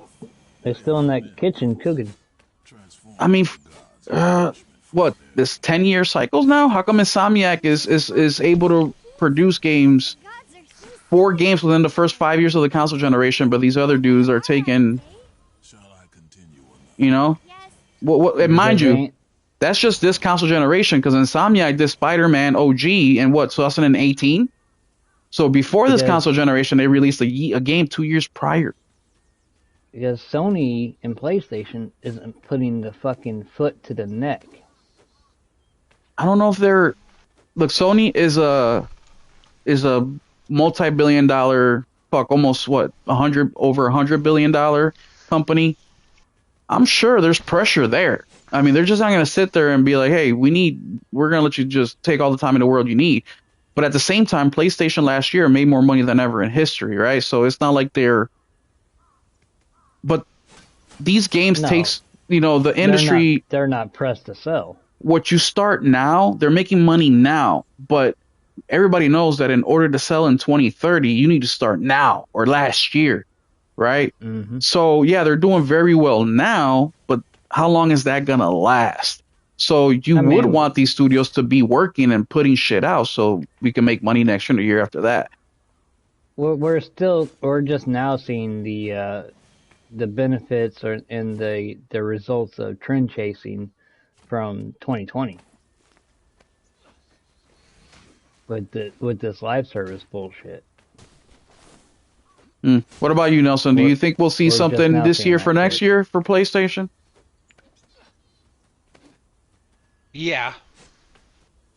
And also, I do you think that the showcase is done with PlayStation? Yes, it's done. I believe it is done 100%. until right before the 6th And what makes you guys say that? announcement. Because it is. Who said They that? wouldn't show any of their first party stuff at the other shows. What do you mean? They showed Wolverine. They showed a lot of shit. Soros was all state of play shit. That's what I'm saying. They wouldn't be showing all that stuff at a state of play if they were ever gonna have a show. It's Well, done, I mean, man. and an idea, Wolverine's a new IP. Yeah, I'm They're not they're doing all gonna that. show Man. they're gonna show their new shit, all their system sellers. We at haven't a had one in showcase. 5 years. Like, it's done. Yeah. I'm not fully to that point of being done, but It's since done. then, yeah. 5 Are years, they gonna- like, we Are sound they like gonna do Xbox here. a 22 an was the last hour time. an hour and 30, an hour and 40-minute Damn it. state of play in late 2027? Yeah, possibly. I mean, with Well, no, they've been consistent. They always have one in the spring, one around June E3 time, between February and March. yeah, I think and those one days in are over August. though. I think that timing they had before, that's all done because they don't have the competition anymore. Back then they did. Now they don't. They can do a. Well, we'll find out. But sometimes they'd have a fourth one, but they've And on had top of one that- for like 5 years. They've had one late February, early March. But on top of that, And then they June haven't and even September. been doing any showcases. So even if they did keep up with that, they haven't kept that schedule in 7 years. That's just way too long ago to even go back and refer to that as a possibility. Well, it's been 5 years since the showcase, and they've had No. a state of play. In It's those been months 3 every years. time. 2021. 22? No, they did a showcase in 23. That's where they announced all the live service shit. Spring 2023. Yeah, and look where that got them. But I'm just saying that's the last time they did a showcase. Whether the showcase was good or not is irrelevant. The best showcase they had was at the beginning of the console generation when they showed Yeah. Horizon In and 2019. Wolverine and all that shit. No, that was 2020. Was it 2020? I thought it was 2019. 2020 or 2021, whenever they announced, I think it's actually the showcase where they delayed Horizon, which could have been 2021 because Horizon came out in 2022. So yeah, 2021. That was the last showcase they did. Or I'm sorry, they did that showcase with Horizon, and then in 2023 they did another showcase. People were bitching because it was taking them like over a year. It was a year and a half, almost 2 years before they did that showcase, and it ended up being a live service showcase. That's where we saw Helldivers, we saw Wolverine, we saw fucking that one live service that still haven't gotten yet, Fair Games. So we saw a whole bunch of that That bullshit. shit's never coming out. Yeah, I don't give a fuck about it. It could never come out. PlayStation really No. fucked up with their live service push. They got fucking greedy. And people that say, oh no, they need these games to pay the fucking bills. No, they fucking don't. They just made the most money in history last year and the year before that. Every year's been a record breaking year this whole console generation. Obviously, they don't need the fucking money to survive. They just want Now even they do, more they money. do because those games, if they ever have where they can put it on an app or streaming or whatever, and those games are like, I'm not gonna pay the 30%, and they know that. That's why they're doing it. That's why they're in such a hurry. You don't know when that's gonna hit. You lose Roblox, Fortnite, fucking Apex, whatever the hell the top five. You fucking just shut it down. You're done. What do you mean? And they know that. They're making a shit ton of money with Yeah, services. I know, but if they cut them off and just That's a went to good an chunk of app, money. they've been fucking. That's why they're investing in Epic in the first place. Epic's been fighting to get their own app on Investing fucking in Apple. Epic is the smart thing to do any fucking ways. Yeah, I know, but they want to cut people out. They're trying to find a way around Well, it. every company is. Yeah, I know, but they're trying a lot harder than others. But with streaming and shit like that, now we're getting fucking tricked. They could go to Samsung and be like, "I'll give you $10 million a year to put my app on your shit." Done. Like, kids aren't gonna care if they're streaming on that, and then you're done. It's out. Yeah, no, I See don't ya. think it's like Just like that. Steam. Is it on Steam? Steam's I'm a lot not more popular saying- than Epic. I'm not saying they're not for some of those reasons, but I'm not gonna. I just don't think that if they lose some of those things that they're done, they're broke, they can't They're- survive yeah, they're anymore. done. Fuck no. Fuck no. They've been surviving for 30 fucking lose years. Fucking how many? They're gonna lose 50% of their fucking players. They didn't have fucking all this shit. PS1, PS2, PS3 gen, and they did just fine. Yeah, the metrics were different though. That's half their freaking. At that time, the metrics. Because They've already said them. more than half of the spending of all games on PlayStation Network is fucking from 10 games. That's not the rest of them. Just the top 10 MLB or fucking NBA, fucking whatever the hell. What do those goddamn guys play? They make more for transactions than game sales. I already said MLB. that. This is not new. Yeah, that's one of them. Yeah, but you're never mind. All right, guys, that's all we got for you guys today. Thank you so I'm much just for saying, hanging you don't out. wanna be like, oh shit. I'm not saying that either, but what you're saying is that they're completely dead. If that's not the case, all right, whatever. then if that was the case, then why even make fucking games, Nelson? Just become Steam. It doesn't work. Be the Steam for consoles. Pay everybody 50% instead of 30%. Watch how everybody will flock to you. You fucking double up your money, and you're still making money. You can't be the Steam of consoles when Steam OS exists. Yeah. Yeah, we'll wait for the Steam OS. Has been coming for fucking 15 years. Steam's gonna have a hard enough time selling the Steam fucking box. Yeah. Once again, this is more fucking he said, she said of these fucking people online, bro. There's no data. There's no fucking nothing to say none of this shit. It's just unreliable information. It's a good fucking story to tell. You don't think that they could make an app or a streaming stick or whatever to play their game and cut other people out? They could probably do that now. It's just probably not very good. Exactly. And by the time it is good, like okay. Project Keystone. So if they do, then what? Then you become a third-party publisher. Exactly. Just like Xbox. So it's fucking irrelevant. Xbox.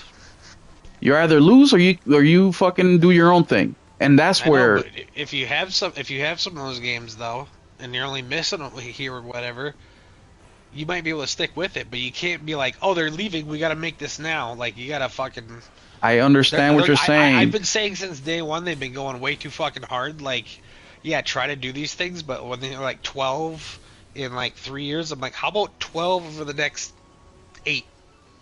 How about that? I get it, and they should be doing that, but the problem is that they're going too hard into it, and they're losing more than they're gaining. Once again, they're making the money now. I'm not arguing with that. I've been arguing with that since day one. I'm like, how many of them?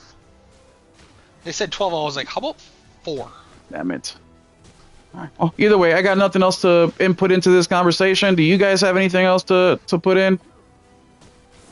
No, I just like that's what I've always said. Nintendo relies Nintendo. on Nintendo. PlayStation, it's like so whoever makes your transmissions or whatever, you don't know how to make them. PlayStation is in this situation because they put themselves in this fucking situation, and they can easily get out of this situation. They just refuse not to. They refuse to put in the fucking work. They refuse to fucking make games at a fucking faster pace.